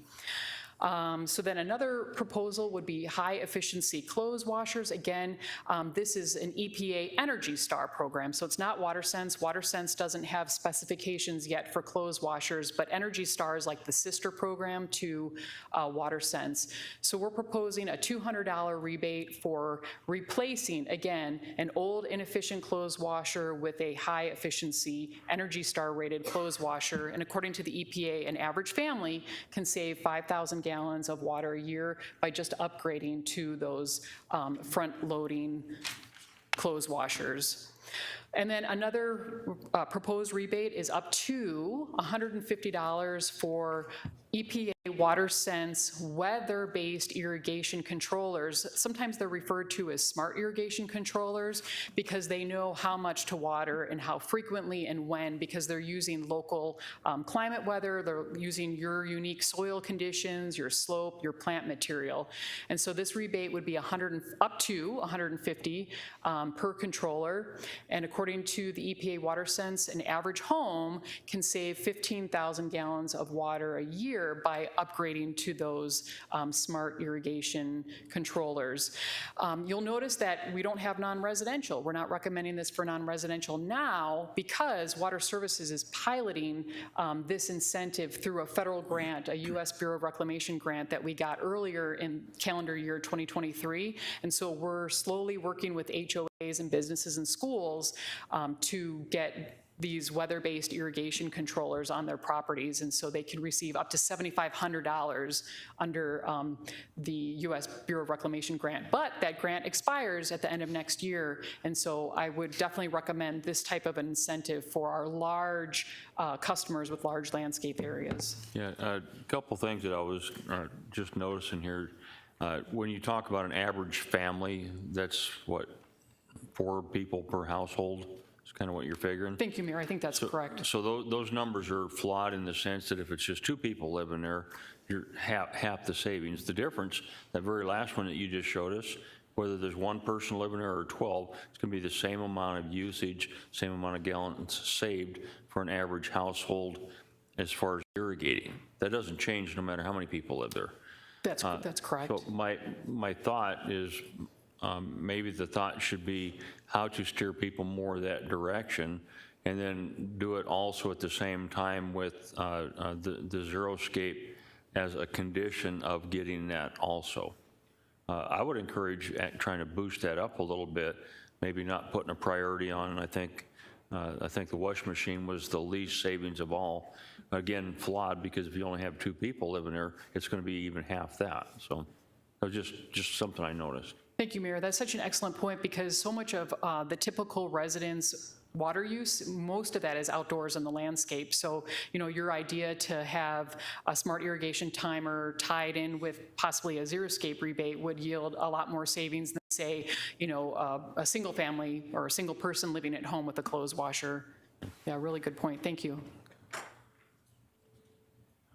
So another recommended rebate would be for removing a pool or a spa. And so again, this would be for residential customers, and the proposal is $1 per square foot of water surface area converted to xeriscape or a desert landscape. So we wouldn't want a pool converted back, over to grass. And as I mentioned before, back in 2016, the city. Oh, I didn't want to interrupt. Oh, okay. I'm sorry. I'm really into GIS, if you can't tell. So back in 2016, the city also used GIS, and when we measured the pools, we found out that out of 1,000 properties, about 1/3 of customers had pools, and the average square footage of pool surface area was 429 square feet. Thank you, Mayor. So this is obviously a backyard thing. 2 questions. So do the other rebates apply to front and back now? I think before we were just front yard, weren't we, for xeriscape, or do we now offer the incentives for front and backyard? So Mayor and Councilmember Tolmachoff, for the landscape rebate, back in the day, we just offered 1 rebate per property, but then we decided to allow, 2 rebates per properties, because people do have front yards, side yards, backyards. So as long as they always had at least 500 square feet, they would still be able to qualify under the city's, existing landscape rebate. But so now, to answer your question, as long as they had 500 square feet, they could still qualify.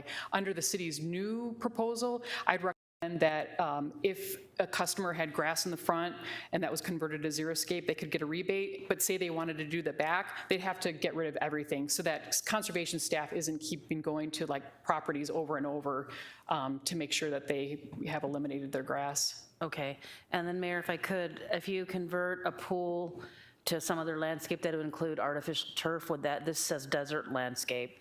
What if somebody wanted to put turf there instead in their backyard? I would consider that as part of, I wouldn't recommend that they also get the artificial turf incentive, but they could install it to artificial turf if that customer wanted to. And would they still get the $1 per square foot? Because they removed the pool. Okay, yes. Okay, all right, thank you. Thank you for those questions. I also wanted just to let everyone know that I checked with building permit and then, with the city's building services department, and removing an in-ground pool requires a building permit from the city. So another benefit of having a rebate is that, residents would be converting or removing the pool correctly. So in order for them to qualify for the rebate, they'd have to make sure that they got that permit and did that correctly. And then lastly, another proposed new rebate is for cooling tower water management technology. And just to let everyone know, cooling towers are quite common in the Glendale area. Their job is really just to take heat out of very, very large buildings, but it requires a tremendous amount of water. Fortunately, there's a lot of technologies to help facility managers improve water efficiency on those cooling towers. And so Water Services is recommending a new rebate for non-residential customers up to $1,000 for various cooling tower water management technologies. This could include remote read controllers. This could include water monitoring and leak detection, so those facility managers are automatically notified. Conductivity controllers, again, to improve water efficiency, and then sub-meters so that they have a good understanding of the water that goes into the cooling tower and then the water that goes out of the cooling tower. So here is a quick summary of the proposed water conservation rebate budget. You'll Mayor? see, oh, I'm sorry, Vice Mayor. Before you continue and get too far, I want to go back a page or two. The high efficiency toilets, you have everything covered for residential. You don't have anything for commercial, and in the commercial, there are flushometers that electronic flushometers and uppercut valves that allow you to do a single flush or dual flush. Well, why aren't we looking into that? We've got a 1,200 room hotel coming in. So why is that not included here? So Mayor and Vice Mayor, I'm sorry, I probably should have done a better job of explaining. So on this slide, you'll see that I wrote non-residential, but that would also include commercial. Gotcha. So that would include the flushometer valves or dual flush valve toilets. And so hopefully, right now we're doing research on various ordinances, policies, and then would appreciate coming back to, council and giving some recommendations on ordinances, especially with, like you mentioned, there's so much development going on. Why don't we get water efficiency in, at the very beginning? Yeah, and that's where I was going. You're reading my mind. Why don't we just, we want you to do business with us, but we also want to save water. And why don't we do it at the top of the project? Those are our standards, Glendale standards, and you're going to bring electronic flushometers or uppercut valves and so forth. You know the business, but we shouldn't take too long. As you said, we're building like crazy, so we need to start now. Thank you. You're on it, though. Yeah, Vice Mayor, members of council, yeah, I was going to make some comments on this. I think that there are a number of things we should be looking at, both kind of from a retrofit perspective, which is what this program really addresses, but also I think if we want to set a standard, we can also strengthen the Unified Building Code requirements and just make that a mandatory part of what we do. So there's nothing that says in our code, and I've asked our team to start looking at some recommendations to bring back later this year to the council for consideration. Nothing says that on new construction that it has to be, one of the WaterSense certified toilets. Nothing says that you can't require a certain type of lower flow faucet. But I think we need to, even look at incentives like removing the permit fee or greatly reducing the permit fee to remove a pool. I think that can certainly be there. We could also maybe consider providing significant incentives to developers that are building, let's say, a 50 or 60 plot subdivision, and to say that if you'll prohibit the installation of pools and provide a community pool for the HOA, we'll find a way to incent that. So now instead of having maybe 30 or 40 pools being installed in a neighborhood, there is a community pool that uses far less water that's shared by all the residents. I think that's where we have to go to get ahead of this. This problem, even with a couple rainy seasons, is not going to go away, I think, long term. And so we are working on that, Vice Mayor, and we plan on bringing some ideas coming back that would be using council policy through the use of our code to really just set us on a leading edge for conservation. Yeah, Mayor, let's thank you all of the above, and let's not wait until the next hotel gets built or the next residential area and all the commercial PEDs. So you're on it. Thank you. Mayor, I have a couple of questions and comments. Do these rebates take into account an inflationary factor? I mean, we all know that the price of everything has gone up by 9–10% minimally. That's my first question. Second question is, I don't have any idea, but generally, what does a smart irrigation controller cost? What's the cost of such a? Right, so Mayor and Council Member, the smart irrigation timers, they vary based on. From what to what? For a single family residential customer, you could probably get a basic one, a WaterSense certified for 100, and then you can go get commercial one that has multiple zones for a couple $1,000s. Okay, so then, I'm not sure how to respond to that, but so is 150 for a smart irrigation controller really an incentive? Is my next question. You've got inflation, then is 150 a true incentive to get me to invest $1,000 or $800 in a new irrigation controller, knowing I'm only going to get 150 back? Why bother? Okay. I would rather see, as the mayor suggested, I would rather see us focus on outside than inside, because it makes more sense. As he said, it has nothing to do with the number of inhabitants, yet the yield in water savings seems to be far greater than you. I mean, I already have an energy efficient, low water use washing machine, because nowadays, when you look at appliances, that's basically what they're offering. So I'm not sure the incentive is there, really, to get people to change. It's inevitable that it will occur with or without the incentive. Lastly, The one thing we haven't talked about, which I think we need to talk about, is changing our building codes on new subdivisions and new commercial to require the use of gray water. There are communities that do that already.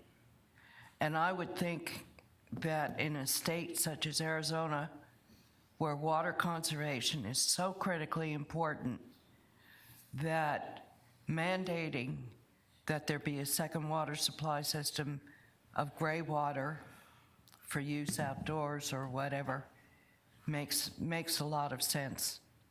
I know it's expensive to the builder to put in a second water supply system, but I think in Arizona, it's a critical component of overall water conservation in our state that we've got to address.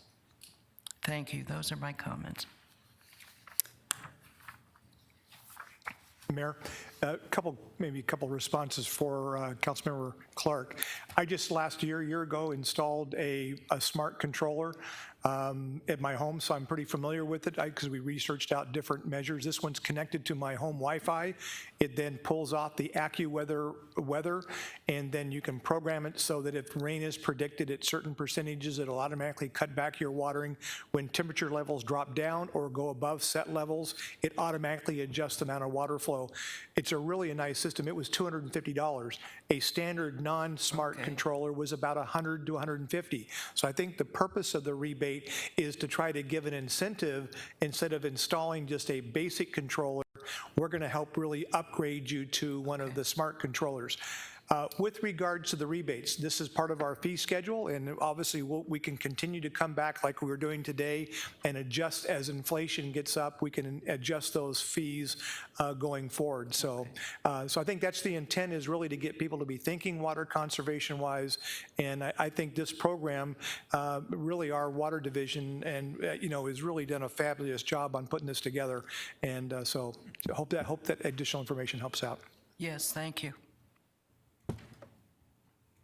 What else did you have?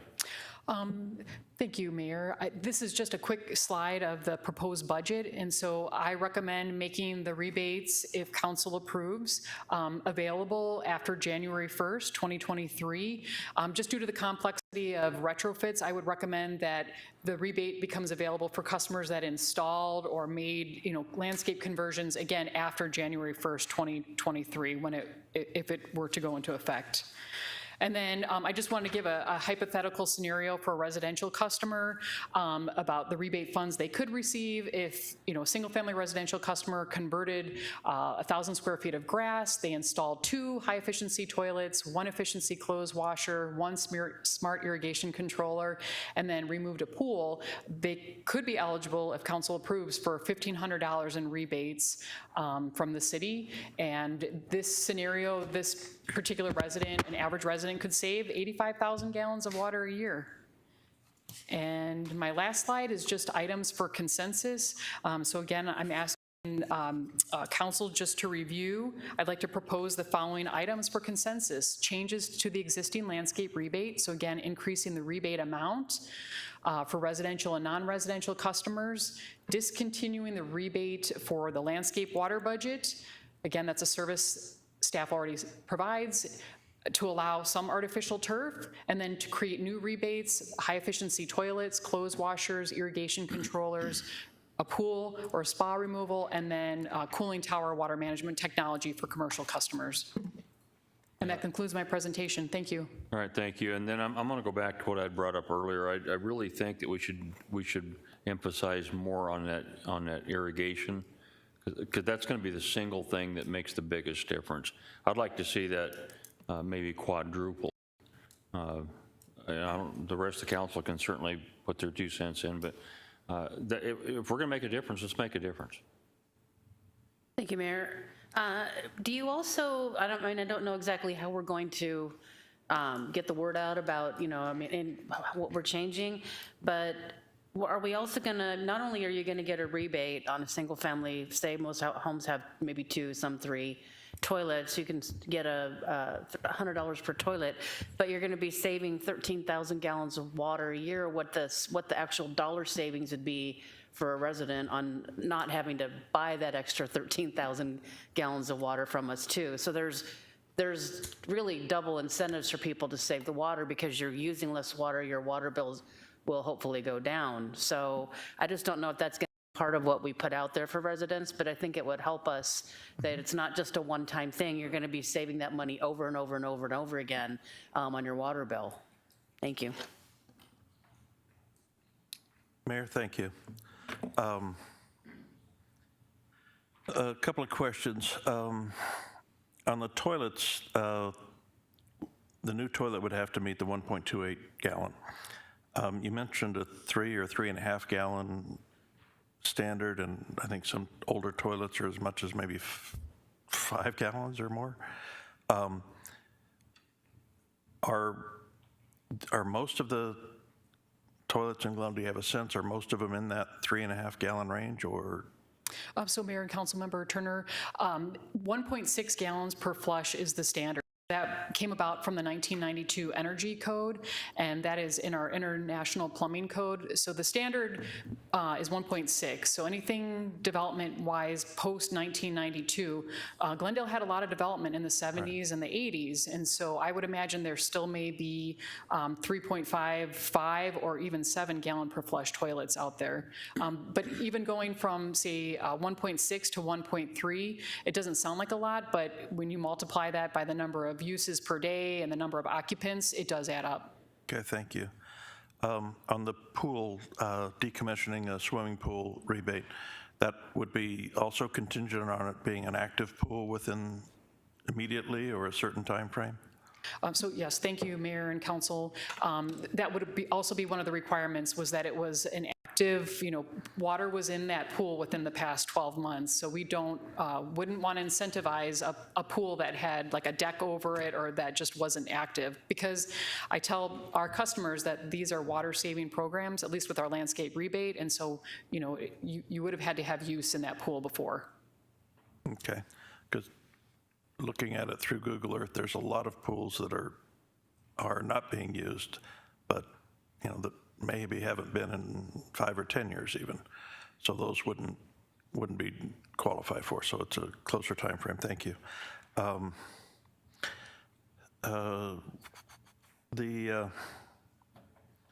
unfortunately, Councilmember Clark just walked out, but regarding gray water, having used gray water in the past, I know that it's great for the grass and shrubs and things like that, but using gray water that way also takes gray water out of the system. And if gray water stays in the system and goes through the sewer system, it goes to a treatment plant, it gets cleaned, and it can either be used in the purple pipe system, or it can be recharged and taken out in the future. So even the purple pipe system is the end use, the last time you get to use that water. Whereas if it stays in our system, that water, and eventually with potable, direct potable reuse, that water could be used again and again and again. So it may not, in water savings context, using it as outside and, for outside purposes may not be the wisest use of gray water. I don't see any disagreement to that, thanks. I love the direction this program's headed in. The $113,000 estimated cost, is that, that's just a drop in the bucket in our budget. It's also a minuscule drop of the size of the problem that we have. I would not be opposed to increasing rebates, being more proactive, trying to make sure that we align it as close as possible, bang for the buck. The biggest, rebates, like the controller, the smart controller, you can get a smart controller for $150. And you may not be able to operate, I guess you can operate it with your smartphone, I don't know. But I just was on the Lowe's website during this conversation looking at what does a smart controller cost, and you can certainly get a name brand smart controller in that price range. And And the gallon savings is well worth it, even if we're underwriting the whole cost. So I wouldn't mind being more generous, because it really, in the scope of things, this is not a big expenditure for us. Do you predict that we'll be having additional staff requirements as the program gets more popular, which would be a good thing in my estimation? And if that proves to be the case, I'm willing to pay for more staff, or willing to go to the Central Arizona Project and ask for a grant to hire more staff. They want to get in the water conservation business, they can support our programs. And then the other thing I'd be willing to look at is, we recently did a fuel surcharge on our solid waste collection, our trash collection. Well, and that's because it was an unusual circumstance, and we wanted to do something that we could compensate. We could get what we needed, but we could also adjust it. So I would be in favor of doing a Colorado River bonus on all of these things that we're doing, if they are going to be saving Colorado River water particularly, as opposed to just water in general. I want to say water in general, sure, but I'm willing to be more proactive on saving water in the parts of our city that are dependent on Colorado River water. And I'd be happy to carry that message valley-wide to other cities as well, if the council would be willing to do that. Thank you. I do have one other thought. The one thing that we have not really talked about, all these things for citizens should lead by example. The city should be installing your non-flush urinals, things like that. I really would like to see the city take the lead and start doing those things as soon as possible. If we're going to refund money and give people things back, we need to be leading by example. So I know we talked about this a couple of years ago. There didn't seem to be a big push at that time, but I really think that we need to start actually engaging in that. The urinals, I don't know how many toilets and things that we have in the city as far as city-owned buildings, but I'm sure it's quite a few. So that is something that as part of this, I would support if we in turn start doing the very things we're asking other people to do. Mayor. Go ahead. Thank you, Mayor. You're absolutely right. I will just disagree a little bit, and our staff will look into it if that time comes. Yes, we do have to lead the charge in saving water. I would just be cautious on the non-flush urinals. They cause some health issues. So when you get there, take a look at it. You're the expert, we're not. But anywhere we can save water. The city manager talked about some code changes that we can look at for implementing standards. Let's also not forget multifamily. I mean, that's a huge user. Laundromats, huge users. And then car washes. Most of our car washes, yes, are recycling their water, correct? Talk a little bit about that, because many people don't know that. And then, is there a standard for new car washes to increase the reservoir tank in which they recycle the water? But talk a little bit about what you know about it, because residents feel like that water goes down the drain as a waste. So, and why is Glendale allowing more car washes? So, if you may. Okay. Mayor, Vice Mayor, that's a great question. I do know that they recycle the water, but we'll have to get you more information on how that works and how they plan for it, and the quantity of water they think they save every day based on what they use, we can put something together for you on that. Yeah. Mayor, not necessary. I think this brief conversation here is enough. Many residents don't realize that when you take your car to the car wash, it's probably better on the city, because it probably tons of water washing your car at home. Anyway, the last... Except for the ones that are on the corner on the weekends. Yeah, that's right. And the mayor took me off track, so I forgot. Go ahead, we're good. Thank you so much. Thank you, Mayor. Good point that the mayor made about city setting an example. We're about to do a city hall remodel. We can certainly be using those types of commodes in city hall.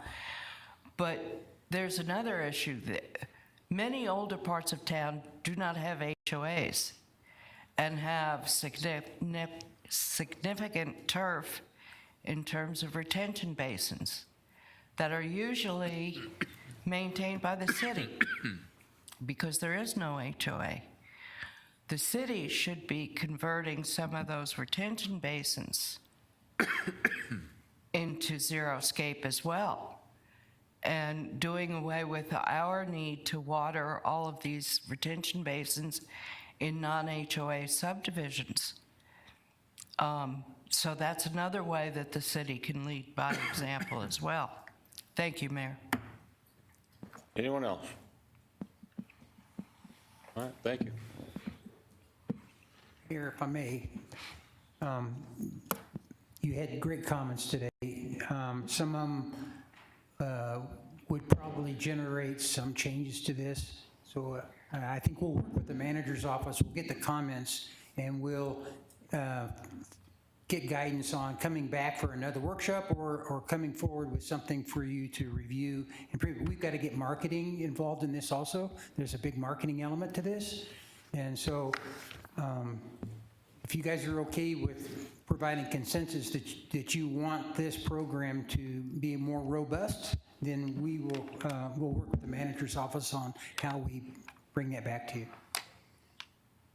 Yes. Yeah, I think everybody here likes the idea that you're doing, but I think we'd like to see some things added to what you had. I don't know if we need a full workshop, but we certainly need to see what your changes would be before we vote. Mr. Phelps. Yes, on another just side note, in that in a few days, I believe this is your last workshop, Craig, so I thought I'd bring that to the attention of the council. He still, of course, is going to be with us helping until October, is it October? November 30th, excuse me. But this is his last pleasure to be able to present to the council and stuff, so just good job on that, Craig. We gave you a lot more time today because of that. You just had to be a drip on that one, didn't you? Okay, that's it, sir. It wasn't as funny as I thought it was. Okay. All right, we're going to see you tonight, Craig? Yes, sir. All right, very good. Next item. Code compliance update. Mayor, members of the council, here to provide staff report will be led by Deputy City Manager Rick St. John.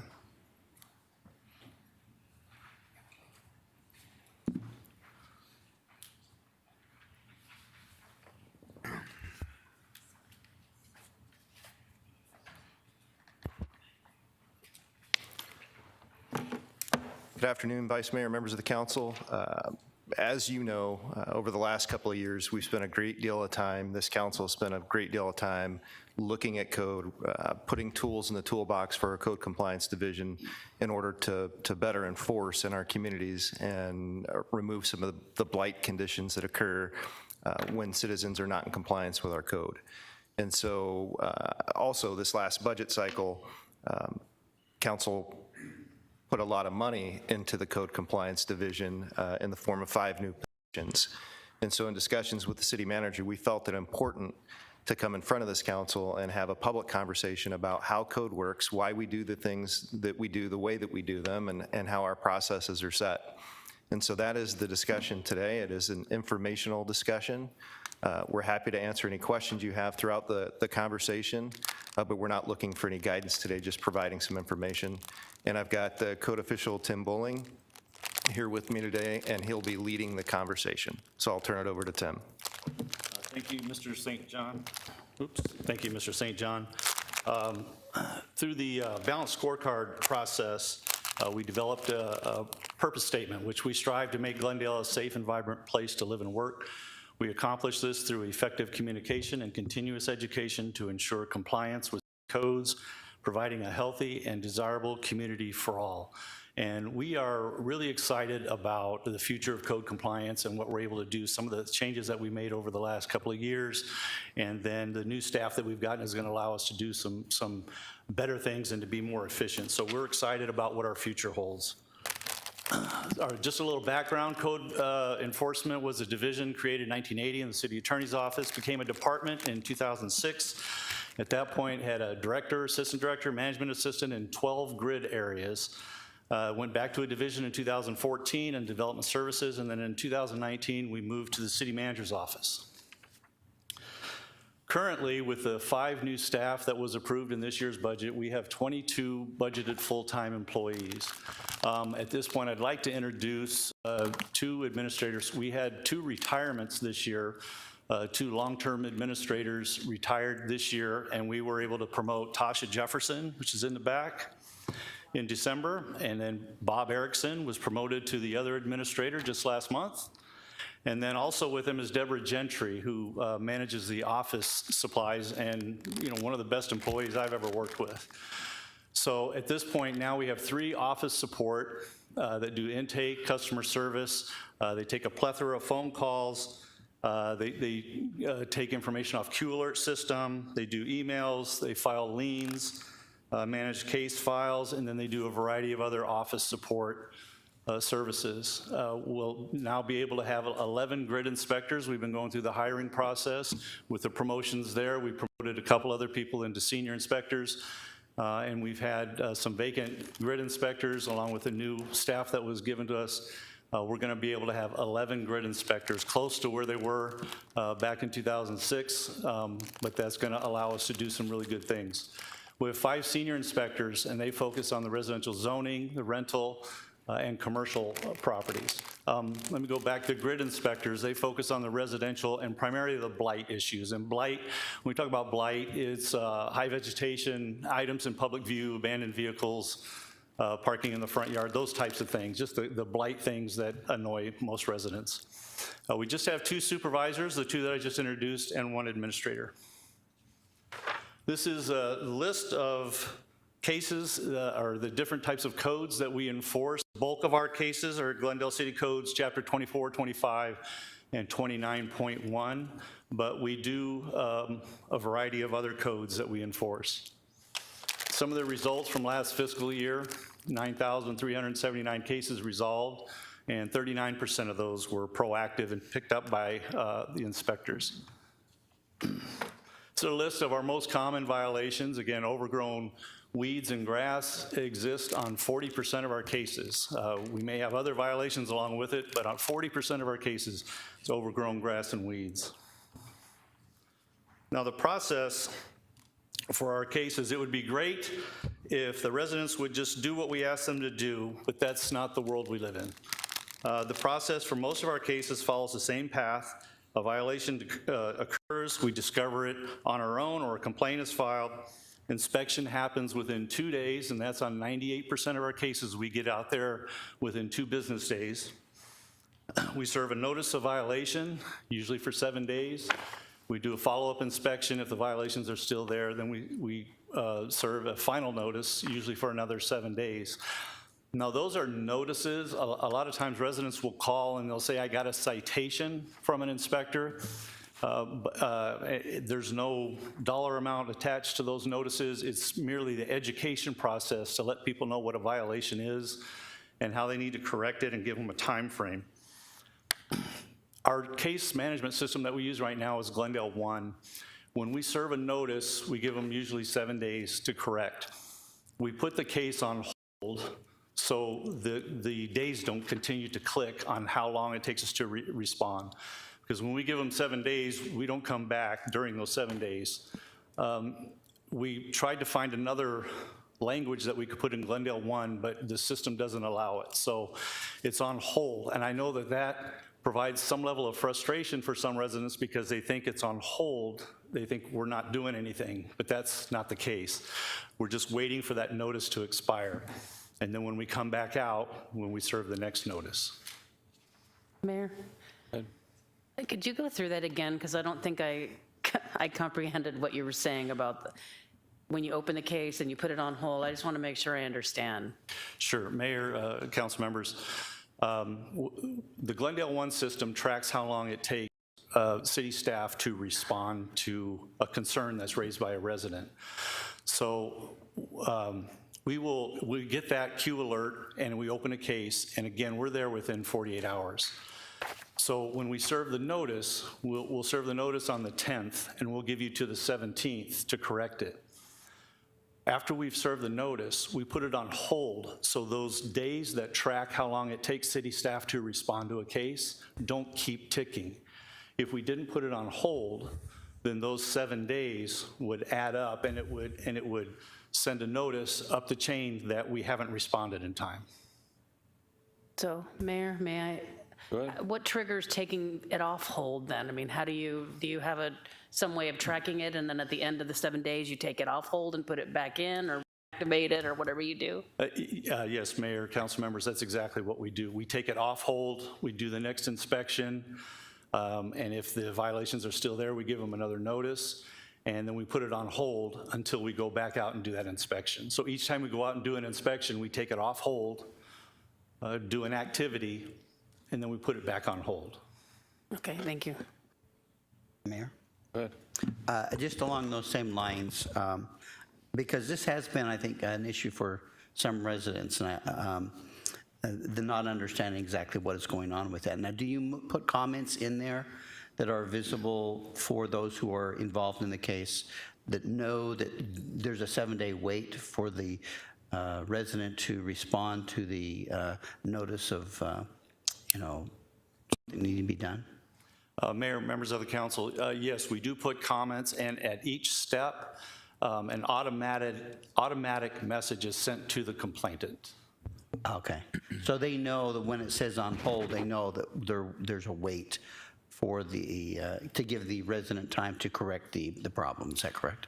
Mayor, members of the council, we explain that on a very regular basis. Sometimes it just doesn't sink in though. But we do the best we can to explain that's what happens. We serve them notice, we're waiting for the date to expire before we reactivate it. But there are comments that go to them that say, a violation has been discovered, a notice was served, we'll be back out. Is there any way you can put in that same notice that a notice was served and have until X to correct that deficiency? Mayor, members of the council, we can look into just exactly what language is put into there. Yeah, I think some cases that a date does happen, but I don't know that we're doing it on all of them. Okay, thank you, Mayor.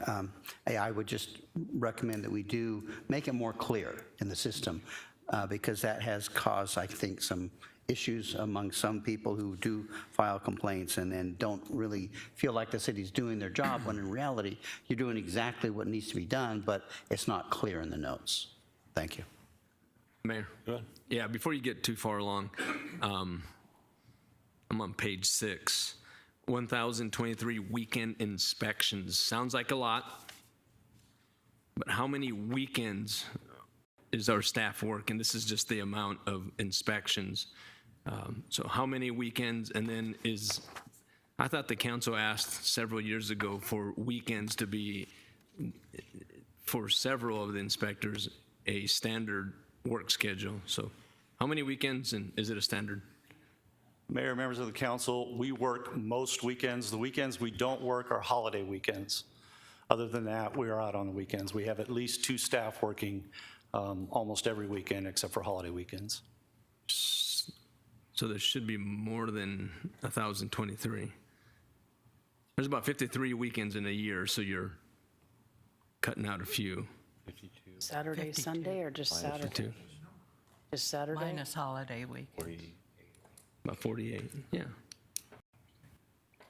So how many inspectors do you have working on weekends? All of them?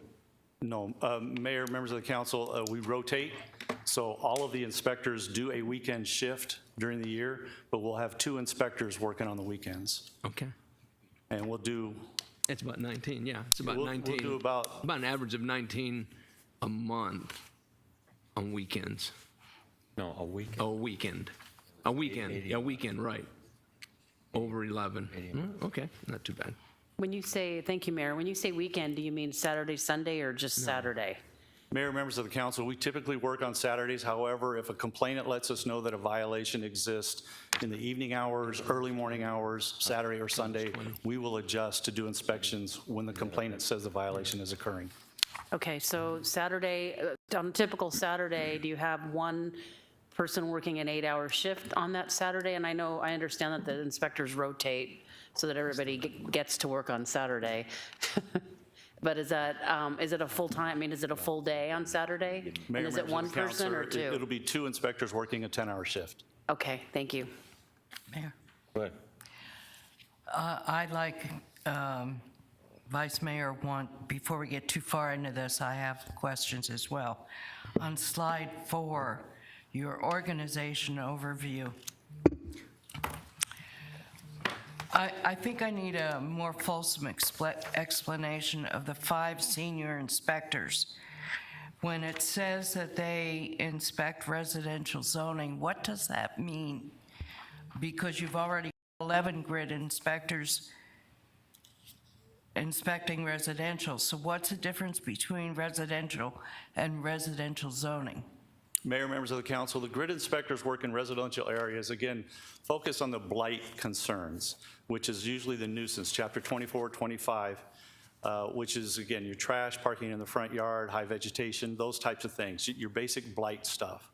The senior inspectors do the residential zoning. Zoning is going to be setback violations, commercial business in a residential zone, the things that require a little bit more research, a little bit more in-depth work. They also do the rental, which is interior inspections on rental properties that look for health and safety issues, and then they address the commercial businesses as far as like illegal signage and making sure that the uses are correct. Now on slide 6, which the Vice Mayor had referred to, I think your numbers are confusing, at least to me. What I'm reading is that there were a little over 5,000 open complaint cases for fiscal year 2021-22. Out of that 5,000, you have 9,000 plus resolved cases. How can that be? That's greater than the number of open complaint cases. So explain the disparity between those two numbers. Mayor, members of the council, the 5,045 opened complaint cases, those were complaints that we received. We opened an additional 39% of those cases proactively, where the inspector opened the case because they saw a violation. 39% of what number? Of the cases that we opened. The cases that we've opened they won't directly relate to the resolved cases. They'll be close, but we always have about 1,000 open cases, right? Today we have 1,078 cases open. So we're always going to have some open cases. Oh, okay, it's really confusing to me. So let me see if I get this from what you said. 5,000 open complaint cases. It's a little more than that, but we'll use the round number 5,000. 39% of that 5,000 were proactive? Mayor, in addition to? I don't understand. Mayor, members of the council, we opened a total of a little over 9,000 cases. 5,045 of those were from resident complaints. The other 4,000 or so were from what we opened. Inspectors opened it proactively. Okay. Now that makes sense because the numbers didn't make sense to me. So of the 15,000 calls, they actually resulted in 5,000 cases. A third of the calls actually resulted in complaints. What is the basis for rejecting approximately 10,000 complaint calls? Mayor, members of the council, those weren't necessarily calls that rejected cases. Those were calls that they fielded asking for information about codes. Not every call is to turn in a complaint. A lot of times they call and ask for information. They ask, what's the process for a barking dog complaint? What's the process if I got a notice? Can I talk to the inspector? But we've had 2 staff in there that have fielded those calls. They're not all calls to open a case. Just some of them are. Okay, but the way this information is presented, it led me to believe that those were 15,000 complaint calls. So perhaps that needed a little clarification. Okay. I think I understand now a little better what these numbers represent. So in essence, all right, let me ask this one question. How many total complaints did you receive in fiscal year 21-22? What was the total number of complaints, whether they were staff generated or citizen generated?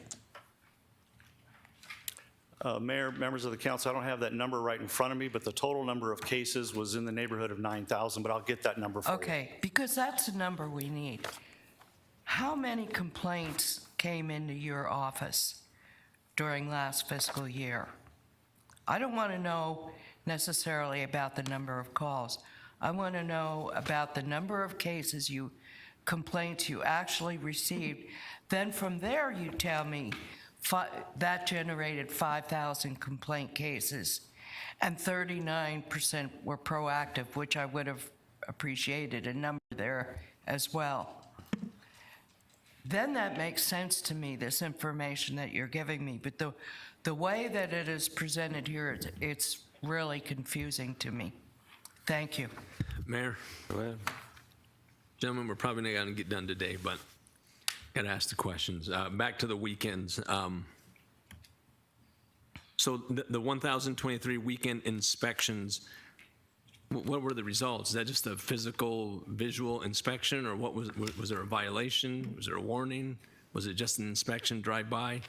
What data do you have on those 1,023? Mayor, members of the council, I don't have specific data on that. That's the number of inspections we did on the weekend, and it depended what the situation was. If there was a violation there, the inspector there would serve a notice or have a conversation, just like we would on any other day. The reason I'm asking is we need to know if the weekends are working. I would prefer employees not work on weekend, but we're a municipality, we have to. But we need to know the data. We need to know 1,023 weekend inspections resulted in what? There's just no meat and potatoes there. I think that's about 9 per weekend per inspector, because you said there's 2 that work, right? And they alternate.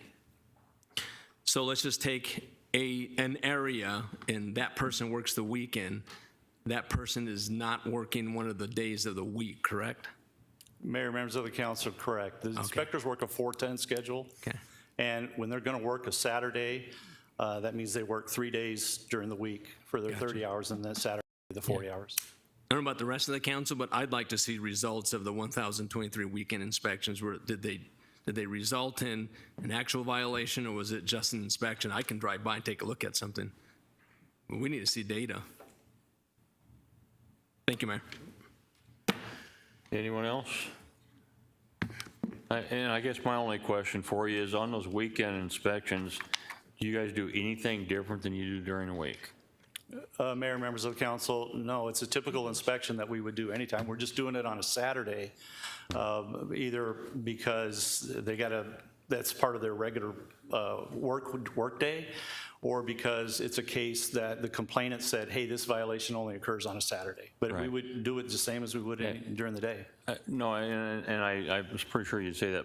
My thought was, it's probably, you would think you might run into more people being it's on a Saturday, except for a lot of people, when they actually get Saturday off, they don't want to stay home, they want to go somewhere. So it seemed like it'd be almost as tough on Saturday. You might catch some people that typically would be gone during the week, but you may run into the opposite, where people maybe work at home and then on Saturday they're gone. So, but if it's more of a normal type of inspection, is that sort of what you're experiencing? Nothing crazy on Saturdays, either direction? It's kind of normal?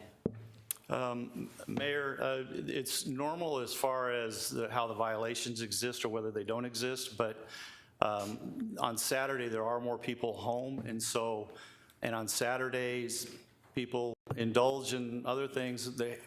Honestly, we have more altercations, more honorary residents that really don't want code compliance there, especially on a weekend.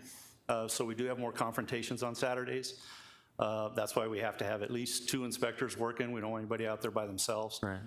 And then on those occasions, they'll take police department with them.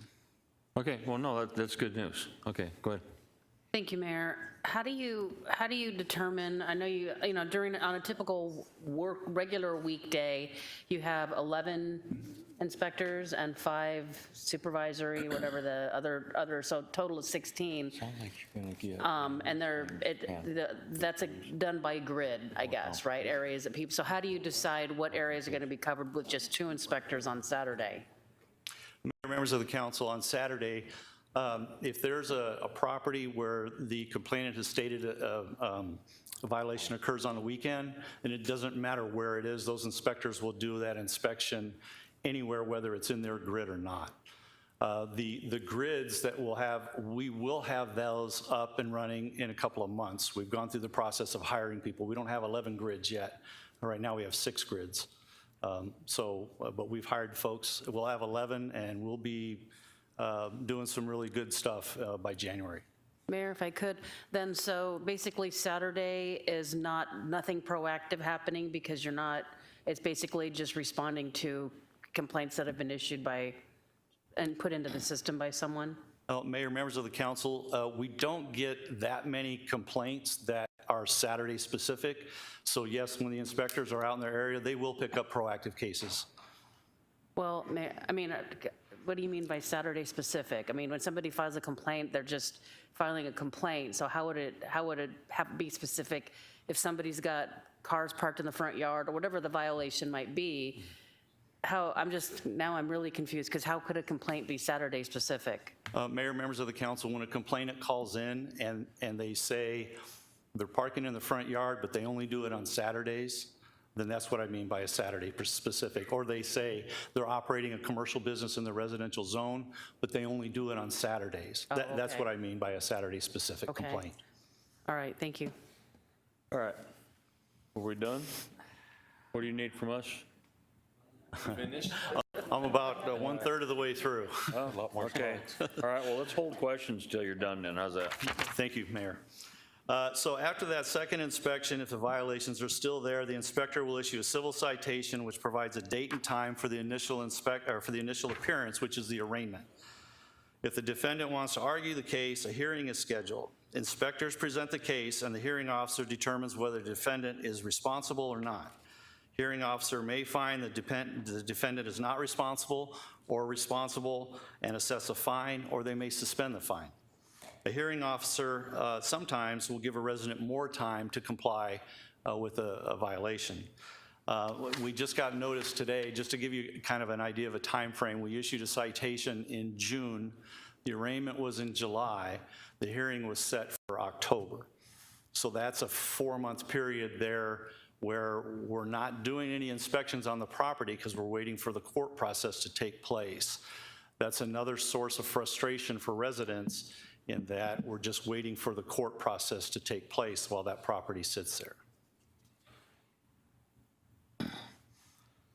Okay, so. If I may? What? Okay. So again, this is another example of where in our system are we noting so that if I, for example, want to look into a case or my assistant looks into a case, so we know, oh, it's going to court. It's waiting for a court date. If we knew that information, it resolves a lot of concerns, I think, because we can respond to a resident, well, we know this case is, and they're waiting for court, and the court isn't until October. So between July and October, I'm sorry, but we're kind of on hold, and there's nothing else that can be done. So we can, let the resident know that there's a process that needs to be followed. And I want to make sure that we have access to that, and that so we can let residents know when those kinds of things are happening. Mayor, members of the council, we'll make note of that, and we'll see what we can do with our Glendale 1 comments. Okay, so if the violations remain after civil proceedings, the inspector will file criminal charges against the defendant. Very few of our cases are appealed to Superior Court. So for the resolution at that point, there's 2 steps, or 2 alternatives, and one is this criminal citation. Criminal charges are filed by coordinating with the police department to issue a criminal citation, or the inspector will complete a long form complaint and send it to the prosecutor's office. These violations are a Class 1 misdemeanor up to $2,500 fine. When these go to criminal court, again, we'll have to look at our Glendale 1 comments to make sure that the complainants are aware, but these may take months, even years. If a defendant files for a continuance, the judge will usually honor the continuance. We have several cases that are 2-3 years in the criminal court process. And at that point, from code, there's nothing that we can do to speed up that process.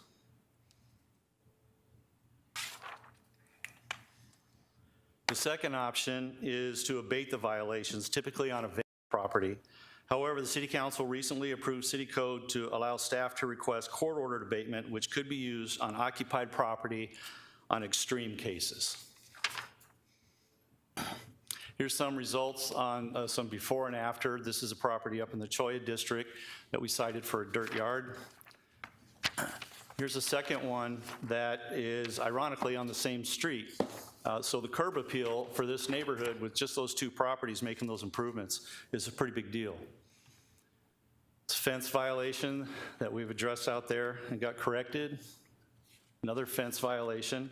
And again, these make a big impact on the aesthetics of the neighborhood. And then this is another dirt yard that was improved.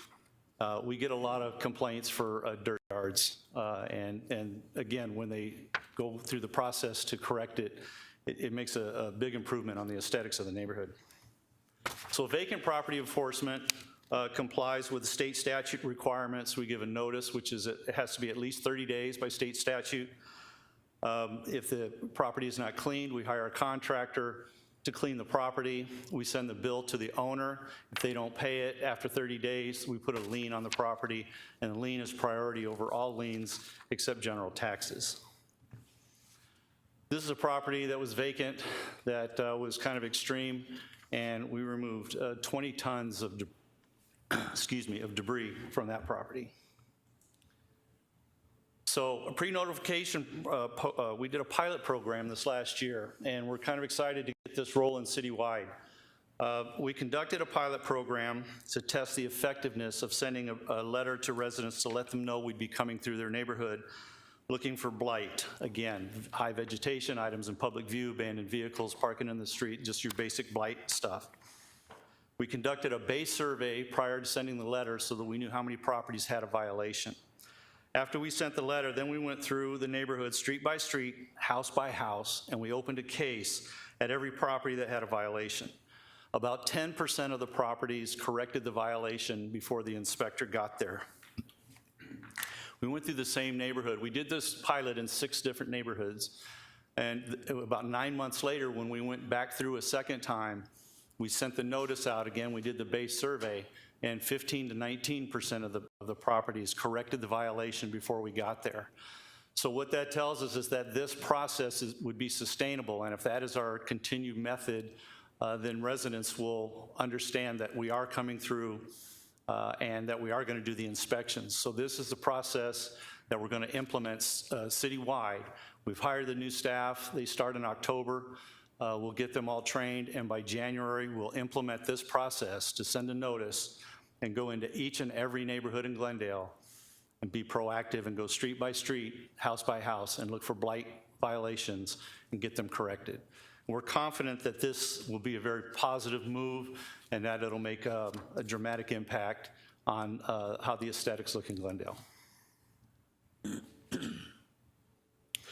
Some of the departments that we work with, that we regularly work with these partners to address neighborhood, again, police department we work with very closely, and without them, we wouldn't be able to address some of the more egregious violations. Some of the challenges that we face are Fourth Amendment rights. Inspectors come across situations where heavy-handed enforcement may not be the best route to take and seek resources to provide assistance. They also are often verbally abused, threatened, and occasionally assaulted. It's a very difficult job. The complainants don't think we do enough fast enough, and the violators believe we're picking on them. It's very common for complainants to exaggerate the information that they provide with us, and violators are often less than honest. So the inspectors have to try to figure out what's the reality of what's going on at a property. Oops. Some of the code modifications that we've made in the last couple of years, there's been quite a bit that we've brought forth to improve the language and address neighborhood issues that prior couldn't be addressed. We have an extensive training curriculum for new inspectors. We also provide regular training for all inspectors as we modify codes and add new codes. We have full staff training sessions quarterly, and we have them more often than that if necessary. There was a point where we were changing codes quite frequently, and so we would have staff meetings to make sure that we all knew what the code changes were and how to enforce those. Some of the new codes that we've added the last couple of years to address issues that we haven't been able to address, and most of these were requested, but we did a court-ordered abatement and the ability to designate a slum rental property, which those are a couple of new tools that will be helpful for code compliance. And with that, happy to answer any questions. Mayor? Good. Thank you, Mayor. If you know me, and many of you do, I'm not shy of making comments that, I don't know, put somebody in their place, I guess. I realize that our code staff are working. They are producing and they are performing. I know it. Our city just wouldn't look the way it looks if they didn't. There are some areas that need some attention, and we need to continue to do what we're doing. However, I said that 1,023 cases is not a lot on the weekend. The city manager, under his breath, said that it was. It's not. And I can't agree with that today for a couple of reasons. One, I don't have any data that demonstrates that it is a lot. Two, on weekends, I realize, and the mayor mentioned it to me earlier, there's a lot more conversations going on the weekend. But that's when there's a significant amount of front yard parked vehicles on weekends. So I'm sorry, but today I don't believe that 1,023 cases on a weekend is enough. I thank our staff. I do. I appreciate them working on weekends. I do not like that they have to be away from their family on weekends to make sure that our city is cleaned up. I appreciate them doing it. Today, I just disagree that 1,023 is a significant amount of cases. I have the right to disagree to that. And others have the right to disagree as well with me. Prove it to me, and I'll come back on this dais and I'll apologize. I'm not sure, and a question to you is that when you say weekend, is that Saturday, Sunday, or just Saturday? Mayor, members of the council, mostly Saturday, but if somebody says that a violation is occurring on Sunday, we will inspect on Sunday. And you have, because I've asked of that of you, and I thank you for the both of you and all of your staff and everyone in code. I can't thank them enough. Today, I disagree that 1,023 is enough over the weekends, but at least it's something that's not zero. Thank you. Go ahead.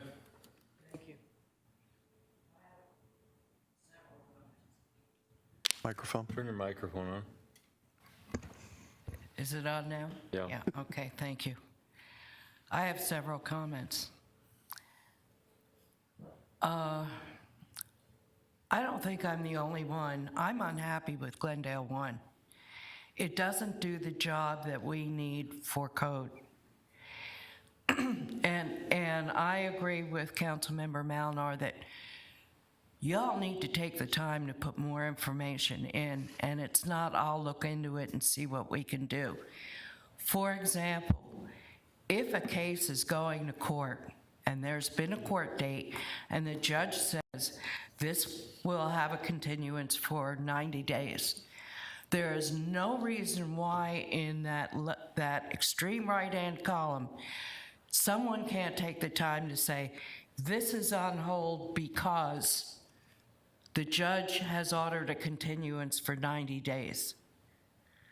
What does that take? 2 sentences.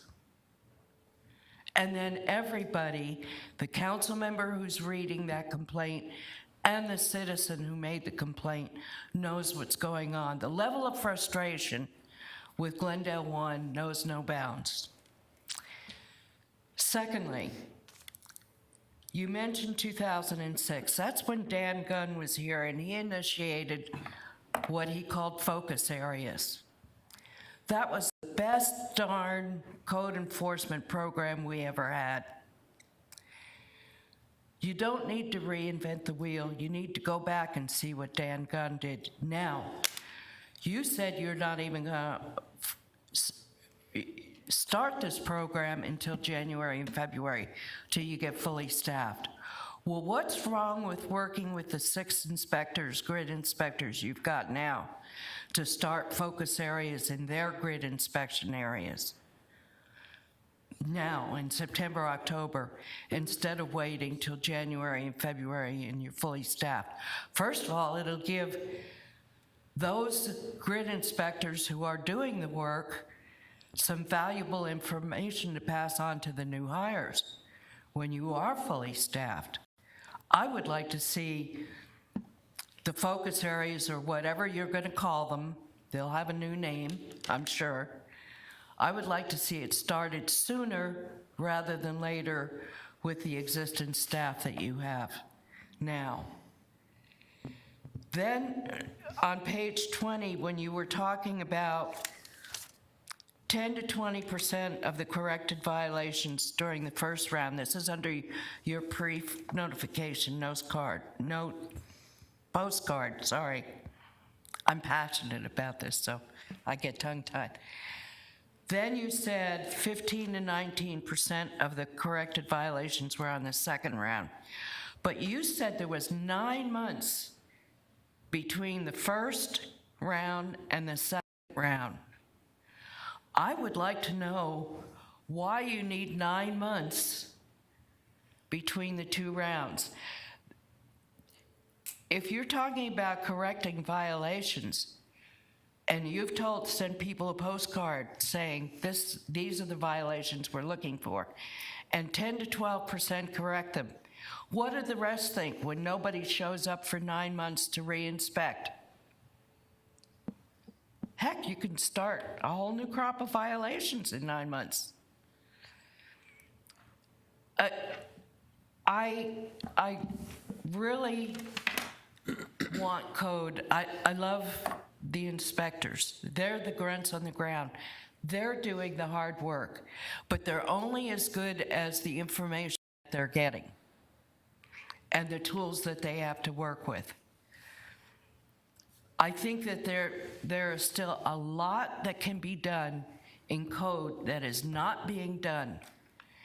And I'm sorry, I'm being brutal here, but there's still a mañana attitude in code, which drives everyone crazy. So I would like to see code be more proactive. And I'm not talking about, the first thing I hear is, well, if we're more proactive, what about all those poor people who can't fix their violations? That's the first thing that I hear. When I say I want to get tougher, it's what about all those people who can't fix things? I'm not interested in going after people who are having problems, but there are a lot of people in this town who have no problems who could fix their violations in 7 days. And instead, I see code complaints on hold for 3 months, 6 months. When I look at in Glendale one, and I have no clue why they're on hold for that long. Now I know why, but I didn't know before. And I dare say our residents don't know. I want code to be as good as it possibly can be because it helps Glendale. It helps all of Glendale. It moves Glendale out of the Hicks and Sticks concept and into a livable, beautiful city, which we all want. So I apologize if I came on strong, but I have just been frustrated with code the four years that I've been on, or the 8 years, or the 6 years, or whatever it's been at this point. I've just been frustrated by code, and quite frankly, it's been a long time. And I don't see that much difference from when I first came on council to now. And thank you, Mayor. That's enough. I've vented enough. Mayor, may I respond? Yeah. So if I may, Mayor, Councilmember Clark, if I can explain the 9-month difference that we're talking about. The first round of the pilot program, the inspectors go into the neighborhood and they conduct inspections street by street on every property, and they make note of all the violations that they've seen. Then we send the notice to the neighborhood, letting them know that we're going to come in and do inspections. So we did the initial inspection before we sent the notice because we want to know what result the notice has. We go out after the notice has been sent and we do the inspections. We saw 10 to 12% of the properties corrected the violations before we went out and actually did an inspection that they knew about. For the remaining 88%, we opened cases and we conducted enforcement. And those cases, as you've seen, can take several months to process depending on how compliant the owner of the property or renter of that property is. So once we've gone through and completed all those cases, it was a very short period of time before we went in and did round 2. So we complete all the cases, the overwhelming majority of the cases. There may be a couple stragglers that are in the criminal court system or are hanging around in the civil system. But once we've pretty much got everything done, we go back in and we re-inspect the entire neighborhood again. That's round 2 now. Then we send the notice again that we're going to come back in and conduct inspections on every property. When we went back in on the round 2 is when we saw the 15 and 19% had corrected. So it went up from 10 to 12 to 15 to 19, which is why we believe it's a sustainable program and we need to do it citywide. So we did it in 6 neighborhoods as part of this pilot. We need to do it citywide.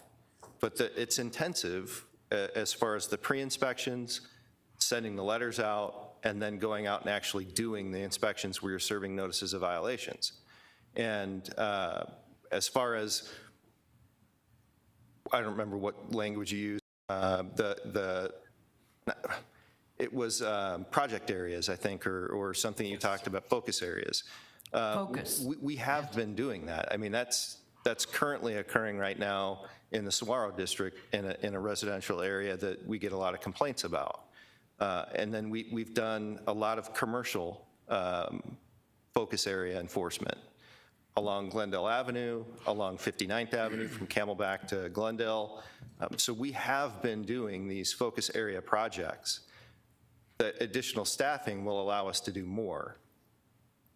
Okay. May I continue, Mayor? Well, I thought you were done. Oh, I was until Mr. St. John's comments. If I could just We do have follow another up. meeting tonight, everybody. I just want to remind you that. Go ahead. I just would like to follow up, and we'll make our meeting tonight. All right, so you're saying between the first round of inspections and the second round of inspections, the 9 months was used to correct all the violations that you had issued, the complaints that you had issued? That's what the 9-month span was for? Mayor, Councilmember Clark, that was what the majority of the 9-month span was for. There may have been a month or two for egregious cases where we exited the neighborhood and were doing other things, and then we went back into that neighborhood for round 2. Okay, I'm not sure I agree, but thank you for the explanation. Thank you, Mayor. A couple things. One, the Glendale 1 issue. I think the comments and the updates are unlimited as far as I know in Glendale 1. And not to just single out code, there are some departments, I think, that really focus on training their employees to be very, very good at updating and keeping. If we're going to use that to track and communicate, track code cases, track other potholes, whatever we use it for citywide, and use that as a method to communicate with residents, we should have very high expectations of communicating with residents then through that tool. That's how we're doing it. So, I mean, if it's been put on hold, if it's going to court, whatever the case is, It should be in there. And I think the fact that there's not been good communication, not just with code, but in some other departments, some departments are really good about making sure that everything they're doing they put in there. Some departments not so good. I really hope we can standardize that across the city, what our expectation is for how that tool is used. If that's how we're going to communicate with residents, then communicate and put it in there. And then everybody knows what's going on, because I think the lack of communication is causing a lot of grief for a lot of, some of the council members and for a lot of the residents, because it just looks like nothing's happening when they look in there. So better communication, I think it's gonna benefit you and your staff too, better communication. The second thing I wanted to ask is, I know it took us, I think, a few budget cycles to get a Saturday code inspector. I think it was when code was under development services, it was under completely different leadership, but we literally, I think, had to say we weren't gonna approve a budget without getting a Saturday code inspector to get a Saturday code inspector. And we have that now, but I'm wondering if you have a staggered staffing, and I know you're not fully staffed yet, but why not try a couple Saturdays with double? I mean, it's a lot of ground to cover for 2 code inspectors working together on Saturday, and if you're staggering, I mean, code violations happen every day of the week, not just Monday through Friday. Why wouldn't we at least try a pilot to put 2 people out on 2 groups out, 4 on a Saturday, and see how effective it could be, and stagger them that way? I understand you're not completely fully staffed yet, but once you are, I would like to at least see what the result of that would be. Because for 2 people on a Saturday within a 10-hour shift, there's a lot of ground to cover on a Saturday, and there's a lot of pop-up things that happen on Saturday that I know are code violations. I think we all see the guys selling flags, or the guys selling T-shirts, or the people selling whatever, and that kind of stuff happens primarily on the weekend. But you can't expect 2 people to be able to cover the city on a Saturday in 10 hours on a Saturday. So I don't know whether everybody else would be interested in seeing what the effect of that might be. Once they're fully staffed, and have two groups of inspectors out there on a Saturday to see if they're able to find more violations. And code's important to all of us, because we understand that it keeps our city looking nice, and it sets expectations for our residents of what we want our city to look like. So, it's important I think we've been clear as a council that this is really important to all of us. So I'd like to at least take a look at that, and just wanted to reiterate that Glendale 1 is a communication tool, primarily. That's what it is. It's a tracking tool, but it's a communication tool. But it's only as good as what's put in it to communicate. Thank you. And I'm going to briefly just sort of add a little bit of what Councilmember Tomachoff just said. I'd like you to come back and give us an idea how difficult it'd be, but also additional cost. Is that going to make mandatory time and a half for certain people? Or are we going to have an issue where maybe people go, you know what, I love my job, but I'm not giving up my Saturdays? I'd just like a little bit more in-depth report on what she's asking for. I think all of us would like to see that, but also how does that change how you guys conduct your business? Mayor? Go ahead. Was it the fiscal year you brought, or the fiscal year of 21-22? Is that when we hired on the 2 additional code compliance officers? Mayor, members of the council, the current fiscal year, you added 3 grid inspectors and 1 senior inspector and 1 office staff. I don't see some information here that I would help you guys, and you can bring it back. What is the increase of cases you've been able to solve or have violations issued? Or how much better are we now with those employees that the council asked to be hired? Can you bring that information back? What's the increase? Mayor, members of the council, again, those staff will be fully staffed in October, and then we go through a training process. It takes a little while to train inspectors, a month or 2. To make sure that we're all doing it the same way citywide. So our 6-month data, probably from January through June, will give us some real good data. Yeah. So what I'm hearing is they're not all on board yet? Mayor, members of the council, that's correct. We did a recruitment in June. The hiring process takes a little bit. We opened it for recruitment in June, is the day after the positions were approved. And so we've been working with HR to get them here. When you make offers, a lot of times they have to give a 2 weeks notice. We did an interview process. We did 3 interview processes to get things in place. We also had a little bit of a domino effect. We had an administrator retire, so we promoted Bob. Bob was a senior inspector, so we had to do a process for senior inspectors. We filled that. A couple of inspectors got promoted to senior inspector. So we've had a little bit of a domino effect too, but we think we're in a pretty good place right now. The inspectors, we have 6 inspectors that'll be starting in the month of October. Again, we'll train them. We'll be rocking and rolling in January. Congratulations, Bob, wherever you are. So how many are we lacking right now? 6? Is it 6, the number? I'm sorry, what? How many code inspectors are we lacking? Is it 6? Mayor, members of the council, that's correct. We just hired 6 inspectors.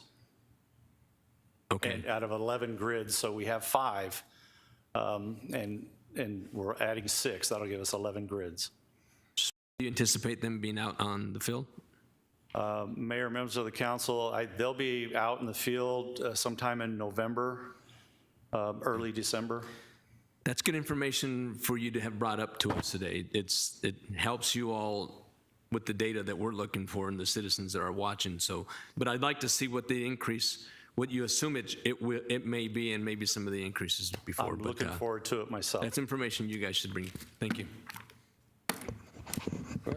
Thank you. I just had one follow-up question. Mr. St. John and I have had conversations about repeat offenders, and I wanted to kind of know how effective that is within the department, how maybe it can be improved, because it seems like many of the complaints that I receive when it gets to that level, it's about repeat offenders. They've been out, they've been issued a warning, they clean it up, and 2 months later, it's back to the same situation. And I know we had talked about one time, increasing the fine or making it more something to make it to encourage the residents to take care of those issues and not let them repeat. So I'd like to, have some, if you're going to be coming back with anything, that maybe include that in that kind of a report as well, so we can kind of understand where that is and if we need to provide more tools in that arena.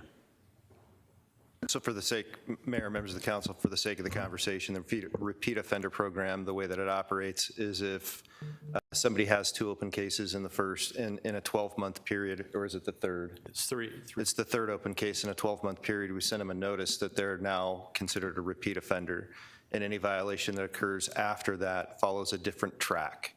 So we don't give the same number of notices of violation or the amount of time to make the corrections. It's a faster track to the citation. And then in front of the hearing officer on a civil case, we make a recommendation to the hearing officer on the fees or whatever penalty is assessed by the hearing officer. But the hearing officer makes the ruling on what the fee amount is or whether or not there's a fee. So we don't necessarily control that outside of offering an opinion.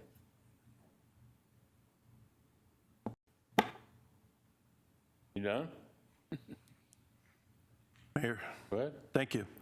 I'll try to be brief because I hear bellies growling. I'm reasonably pleased with Glendale 1. I think it's working well. It's been a big step forward, I think, particularly if we are tracking and developing data that we can be proactive on in all departments and work a little more. The communication is a key. I will say again, sometimes it's frustrating that maybe staff understands and works with things so much more often than the council or the residents do, that they don't necessarily always stop to go, how's somebody who's not as familiar with this as I am going to understand what I just wrote? Will they or won't they? But I, generally speaking, and I've used it myself, for myself and on behalf of residents with various departments across the board, and I'm pleased with how it's working. It could obviously work better. Everything can, but I'm I'm reasonably pleased with it. And there is the human factor. I'm looking at a couple of responses for residents who maybe haven't used this. If you use Glendale 1 and enter a phone number or an email address, you'll get a response as to that your complaint's been received, your concern's been received, and what's happening with it. And, you know, I have one that I've got plenty of probably in here that says, you know, your request, property maintenance, private property has been put on hold. Well, we talked about that. That doesn't really tell me anything. Does that mean, you know, it's been shelved? But now I know what that kind of means, but I can also tell you it could be more. Here's another response. This from a different code enforcement agent says, your request had to do with bulk trash, has been closed. Resident was educated for bulk time set out, left info, and the bulk trash schedule. Thursday's the legal day for to be set out, and this is like on a Monday. The crew will be in this section, the bulk trash crew will be in this section next Monday. So I can infer from that they didn't make the resident pull the material off the street because there were only 2 or 3 days left till they could have put it out legally. By that time, it was earlier in the week. But I have a notice in here where the resident was told to remove the bulk trash and given a due by date so that if I or complaining resident wants to go double check, at least we know what's going on. So I think that it's a matter of working with the code inspectors or other departments who are actually inputting this material to, you know, give us a sentence or two at least on, you know, and that should cover it as to really what's happening here, because we don't understand the jargon or the, you know, the shortcut language perhaps that's being used. We don't know. The other, while we're on this, it has to do, I understand that code enforces parking issues that occur on the property, and PD enforces parking issues that occur on the street. Is that correct? Mayor, Councilmember Turner, that's correct. That's correct. Okay. So I realize our PD and, you know, support them fully. They've got a lot going on, much of it much more important than a parking concern. But it does seem to take that it takes, you know, 2 or 3 or maybe even 4 days for PD to follow up on a parking issue. Well, by that time, a lot of times the issue doesn't exist anymore, or is between, you know, it's gone now, but it'll come back. Is there a way in which we could have code also enforce the parking ordinance on streets as well as on private property? And or is it possible that PD could try to, you know, fast track a little bit, or just let the officers know that these kinds of issues are important to the residents, and having the, you know, let them compete with code. You know, if code says they can be out there within 2 days, well, then let PD know that's what their competition's providing, and maybe they can too. Thank you. What about CSOs doing it rather than a sworn officer? Mayor, Councilmember Tommelchoff, the police department has traffic enforcement that does parking enforcement. Separate from sworn, they are non-sworn positions. Anybody else? You have what you need? Yes, thank you, Mayor. Okay, last item. Downtown Campus Reinvestment Project update. Mayor, members of the council, as I previously committed, we'll be doing monthly updates on our downtown campus reinvestment project. This is number 4 of those updates. Currently, starting with I probably should wait until my PowerPoint comes up. Are you going to run that?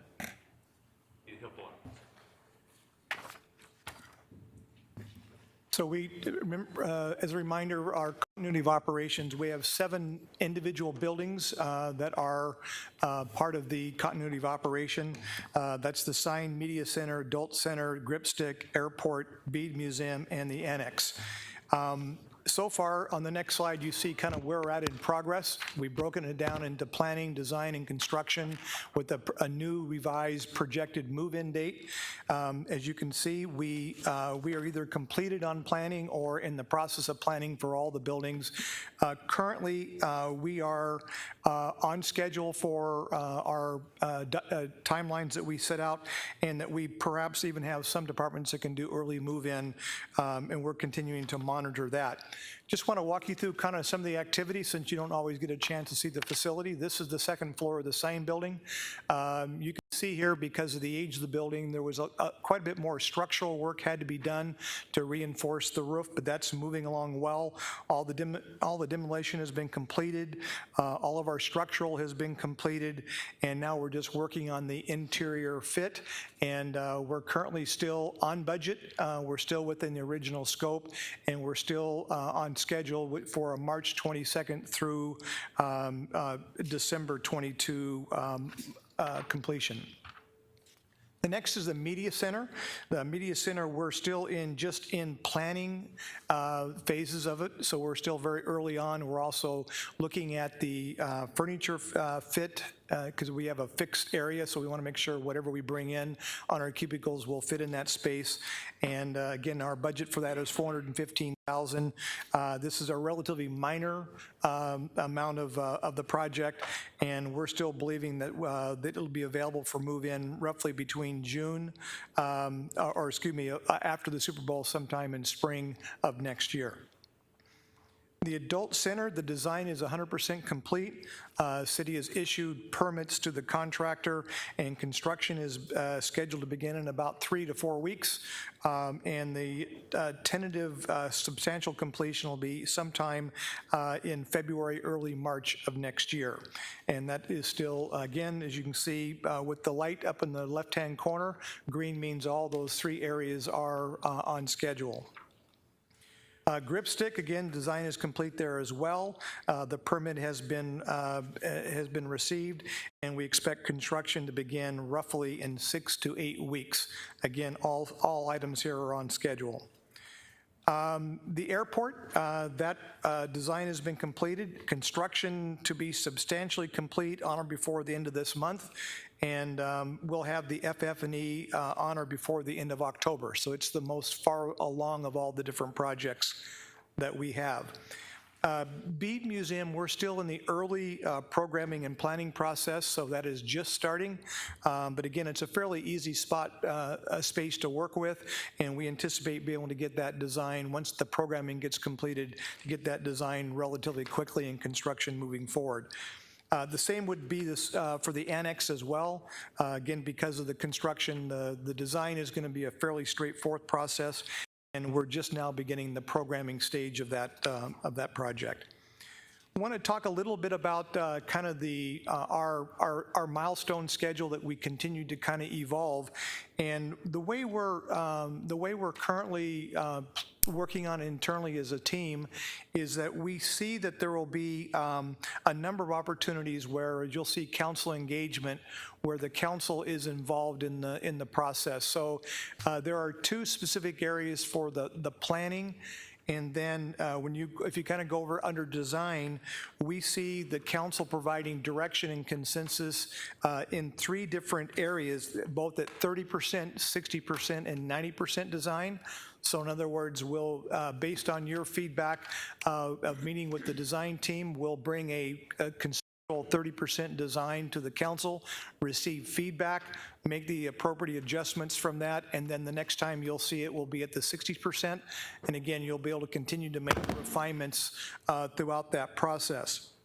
There's also a community stakeholder engagement, and you can see there is one on the planning side.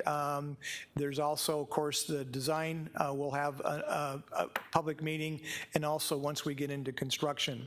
So that just kind of lays out, kind of how we're seeing from a schedule perspective with the associated dates. And again, we're still looking at a May to June of 2025 move-in back into City Hall. Again, a lot of the work that's been going on is our programming to make sure that what we design really fits the way we operate as an organization. We continue to have meetings at all levels of the organization, and these are very important meetings with the architectural team and the design team to make sure that, again, our layouts all fit and really provide for an efficient delivery of our services that we provide. Planning to date, we have done our programming workshops, which I just mentioned, with all of our management and departments. Each of you, I now believe, has received a one-on-one with our design team. The contractor, or our contractor and design team have also done a building assessment and walkthroughs, and they've also started early exterior envelope investigations. If you'll see, we've had some panels removed on the exterior skin and in other parts of the building, and they continue to get a much more refined look at the at this building, so that as we get into design, there'll be a minimal of hopefully of surprises that are coming in. Just something that we thought would be interesting to look at in talking with our design team, walked all of our departments through a process to kind of look at emerging themes to help them with their design. And if you've seen how these work, the larger items are things that came up more frequent. The smaller words that are there were things that showed up more than once, but not as often. And so you can kind of see the things, having a healthy workplace, walkability, identity were all things the staff came up with as emerging themes. And then we did one with the council, and here's what, kind of some of the items that came forth from your meetings. And again, history being preserved, pride of place, stewardship, beauty, looking forward to the future. Those are all some of the dominant themes that were there as well. So again, we're continuing to move forward with our workshops and in our work with all the departments, and the additional building assessments continue on. And at this point, everything is on track. This is a lot like watching sap run down the bark of a tree. It just doesn't happen overnight, but it will get there eventually. And we are on schedule, and we'll continue to answer questions for you if you have any questions at this time. How did you know? Thank you. I'm still not sure I quite understand, because it's 10% of the budget, the continuity of operations. Are we basically creating a workspace for every employee? Are we going to be, I know some other cities, Gilbert in particular, basically had a lot of common space that you could reserve for an office, you could reserve a meeting, and that they didn't duplicate space for everybody doing their remodel, but I'm not exactly sure. I don't have a good understanding of what we're planning on. Are we literally making an office somewhere else for everybody who has an office here? Mayor, members of the council, Councilman Tomachoff, we don't, we're going to have a space for every one of our departments and programs that are there.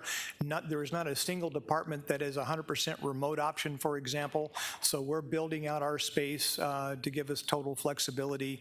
But we do anticipate, again, most of our employees are still working daily within fixed facilities, and the continuity of operations plan will allow that to continue forward. Okay, Mayor, maybe I wasn't clear. I said, are we going to create, everybody who has an office in this building is going to have an office somewhere else? We're not going to be doing like shared spaces, saying rotating. We're going to literally, I understand the concept, but I want to make sure I understand. So everybody who has an office here will have an office off-site somewhere? I just want to understand if that's what we're doing. I believe so, but is that incorrect? One for one? So there is some hybrid anticipation. Okay, and so, Mayor, if I could, and then for meeting space and things like that, are we going to have, like, by reservation spaces, so we don't just have this empty space that's maybe not being used all the time, that if we wanted to have a meeting that, 3 council members are meeting with some staff on a topic, that we could just reserve meeting space somewhere and have the meeting there, so we don't have duplicate that all different places in the city? We can certainly, I'll ask staff to kind of work on a plan to accommodate council, meetings with constituents and whatever. We have a number of libraries and other spaces throughout, so.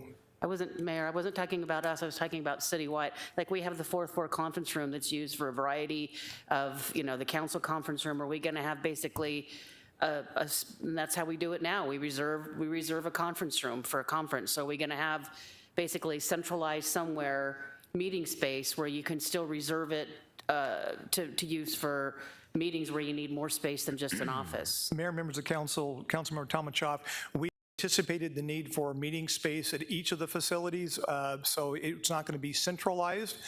For example, at the media center where city manager's office and city council will be at, there are conference rooms there. We look at the adult center, there are facilities there. So yes, it won't be centralized, but we have anticipated the need to have meetings which is what we do, and so that is anticipated in our continuity plan.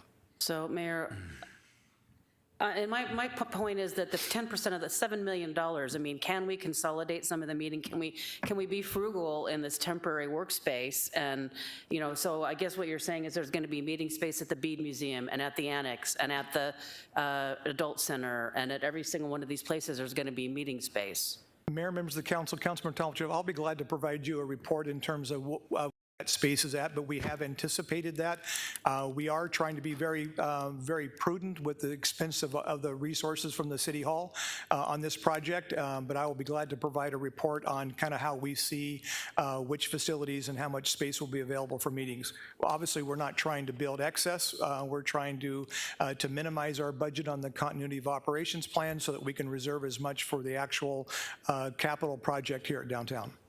Okay, Mayor, one final comment. So what you're saying is, yes, there will be meeting space at every single, we won't be, say, for example, there's going to be people in the Annex, people in the Bead Museum, people in the sign building, and we're not going to have, say, that the meeting space, there's going to be a conference room. We only have one big conference room in City Hall now, and you reserve it, and it's used by everyone. So, but we're going to have a meeting space in every single place that we're remodeling for this temporary Mayor, members of the council, Councilman Talmadge, like I said, I didn't anticipate this question. I'll get a memo for you that will explain how we're setting up all of the meeting space. I don't know, for example, at the Annex and Bead Museum if we're going to duplicate meeting space there, but I'll work with the design team and find out, and I'll provide that for you in a report. I'd like maybe to have that shared with everyone, not just me. Thank you. Mayor. Go ahead. Thank you, Mayor. A couple similar questions, I guess, but the first one is your schedule here. I'm a little confused by it. So how many meetings are you planning on having for stakeholders, community members, with regard to the project, more specific to the parks? Is it one, is it two? On slide number 11, it will show you that we are planning a community meeting on the planning phase of the project. We have another community meeting once we're at a certain level of design, at the early part of design with the community, and that showed by the single dot there. And then once construction commences, we'll have another outreach meeting so we can talk the community through what to expect during construction and our ideas for how we can mitigate the impact to the downtown. Is it your opinion or the architects who are on board that the single meeting in the planning phase and the design phase is enough? Mayor, members of council, Vice Mayor Aldama, yes, we do. Again, the exterior side is what we think most of the citizens are going to be most involved with.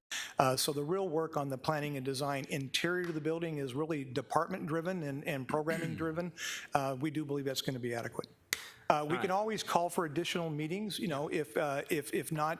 But at the end of the day, we want to get a design that the council, that the council has their blessing on, and that's what we're driving to. Yeah, and I agree. You can always add more to it. And I'm asking that you consider the day of the week and the time of the meeting so that we get enough people out there, not have it on a weird day or time that no one shows up. And then, similar to Councilmember Talmadge's question, I'm more concerned with access for community members, say the clerk, the water services where they pay their bill. Do we have that plan in place? And when's it going out to the community? Where do they access their council members and anything else? Mayor, members of council, Vice Mayor Aldama, yes, we're still going to try to recreate a one-stop shop, which is really is at the Civic Center campus. That's where we expect to have most of the touch point services that we provide to the citizens, and it has always been part of the plan. We're not going to spread things out and make somebody go and get in a car and go somewhere else if they're wanting to both pay a bill and say get a license or a permit. We're going to try to consolidate that. Thank Mayor, I have a follow-up if you don't mind. For one thing, I didn't give you the question in advance because I didn't have the material in advance. So, I mean, literally did not see what was in the presentation till just when I sat down here today. So I had hoped that the question would be answered in the presentation, but I wasn't able to learn that because the presentation wasn't given to us in advance. And the other thing is the Civic Center going to be available for rentals then during this time period, or is it going to be just used for city purposes? I'm not sure I have an understanding about that either. Mayor, members of council, Councilmember Tomachov, we have listed all of the buildings that are part of the continuity of operations plan. The Civic Center is not listed in there for a reason.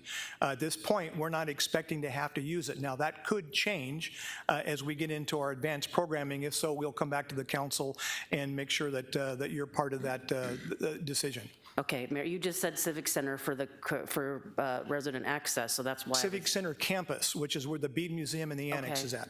All right, thank you. Okay, are we done? I guess we're done. City Attorney, or City Manager report. Yes, Mayor, since time is waning, just one quick item. We're about 138 days away from the Super Bowl, and the Super Bowl Chalk Art Campaign is getting ready to kick off. And this was created by your economic development team, and we're real excited about this. We're going to be contracting with artists in the area to create 3D art pieces that we'll be able to put around the community in all aspects of the city. They're kind of going on the goal of having them be Instagrammable. In other words, something memorable that we can drive people to. Will then be, as we're going to spread them throughout all the different districts, we'll then be working with public affairs to promote and let our citizens know where those are going to be at. So we're very excited about this. The first installation will be in October to kick off live at Murphy Park, which kicks off in October as well. And again, this has been a great project of our economic development team leading up to the Super Bowl in February. That's my report. Thank you. City Attorney's report. No report, thank you. Council items of special interest. Councilmember Clark. Yes, thank you. I have one, and it's ironic that the city manager mentioned art for the Super Bowl. For a long time, this has been on my mind, and I think it's finally time with the city now as resources to move forward. I would like to see the city develop a comprehensive plan to introduce more art within our community. Thank you. Councilmember Hugh. Councilmember Melner. Nothing today. Councilmember Tomachov. Yes, Mayor, quickly, I'd just like to ask if we revisit the short-term rental ordinance. There was some legislation that went into effect, I believe, on last week that gave cities more, you can put more teeth into the short-term rental ordinance. There's more punitive things that you can do. I don't know whether everybody wants to do that or not, but I'd like to bring it back for discussion to see if we'd like to adopt some of that stronger language on the short-term rental ordinance. Thank you. Councilmember Turner. Thank you, Mayor. Just one that I mentioned earlier, and that is a briefing perhaps from our utility partners on their plans for managing power. That it? Thank you. Vice Mayor. None. I have nothing. Can I get a motion to go into executive? So moved. Have a motion. We have a second. Any discussion? Hearing none. All in favor, vote aye. Aye. Any opposed, vote nay. Meeting is recessed.